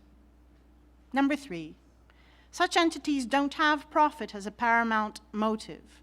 Productivity, yes. Profit, no. And thus they're capable of providing a form of business structure which allows environmental and sustainable societal considerations to count and to flourish. This one, the next one, number 4, is really important because cooperatives provide a method of risk sharing and pooled resources for research and development. And you might even call it an alternative to sort of derivative-based financial products. And out of that, innovation is spurred. Number 5, the tendency to adopt more democratic and participative forms of governance and workplace activity leads to social inclusion. Okay? I have many more reasons, but I'm going to stop there because I know that I even went over my 5 minutes. Just very quickly, the areas that I think could be explored are unemployment, the actual creation of jobs, not just insertion. We want to create valuable jobs. We can look at what happens in services, both general services, sorry, I have to take off my glasses, and also services of care, and resources. 2 items there. Finance resources are really important from a cooperative point of view, and secondly, the organizational structures that they offer for carrying out economic activity. Second-tier cooperatives, associations, etc. That gives a kind of power and lobbying that you might not get otherwise. Okay? All right, I'm going to stop there. What I'd like to do is just talk a little bit about tomorrow, because we do have a session which will go into far more detail about the role of cooperatives in poverty eradication. It's tomorrow, Wednesday, February 1st at 1:15 to 2:45. It's in the North Lawn building. And in addition, the person who will be with me is of a far different category than I am. This person is magnificent. It's His Excellency, Mr. Juan Pablo de la Iglesia. He is the ambassador of Spain, the permanent representative of Spain to the United Nations, and he's a man with an amazing CV, which would take more than 10 minutes to even go through. He has a lot of experience all over the world in development, poverty issues, etc., and I would urge you to please and come and see us. We're dealing with a particular cooperative model in Almeria, Spain, which turned a barren, isolated, poverty-ridden area, the poorest area of Europe, actually, into a thriving cooperative community. And also, I describe how we turned that cooperative community into a cluster so that it acts in a synergistic way, not just with other cooperatives, but with small businesses. And on your package, you'll see here that there's this white space, but it's actually been filled in. We will be there. So if you can find one of these, this will give you a little more details on it, but we really like you to come. There's also a paper which I prepared, which goes into more detail. If you can't find a copy of it, you can please let me know, and I'll be more than happy to email it to you.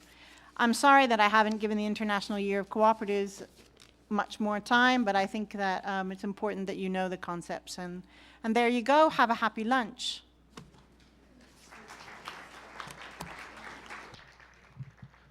Thank you, Ms. Gianocavo. I especially thank you for helping us to get back on time. Friends, I have a couple announcements before you adjourn. The first is, if you have yet to sign in, please do so at the sign-in desks. That's where you can collect the forum packets as well. This is found in the lobby of the main UN building. Secondly, you're most welcome to come and sign the petition if you've yet to do so. So there'll be markers that'll be left on the stage for you. Your Excellencies, distinguished delegates, ladies and gentlemen, friends. So our forum is adjourned for lunch. There's going to be an exciting program for the afternoon, and we will reconvene at 2:30. Thank you.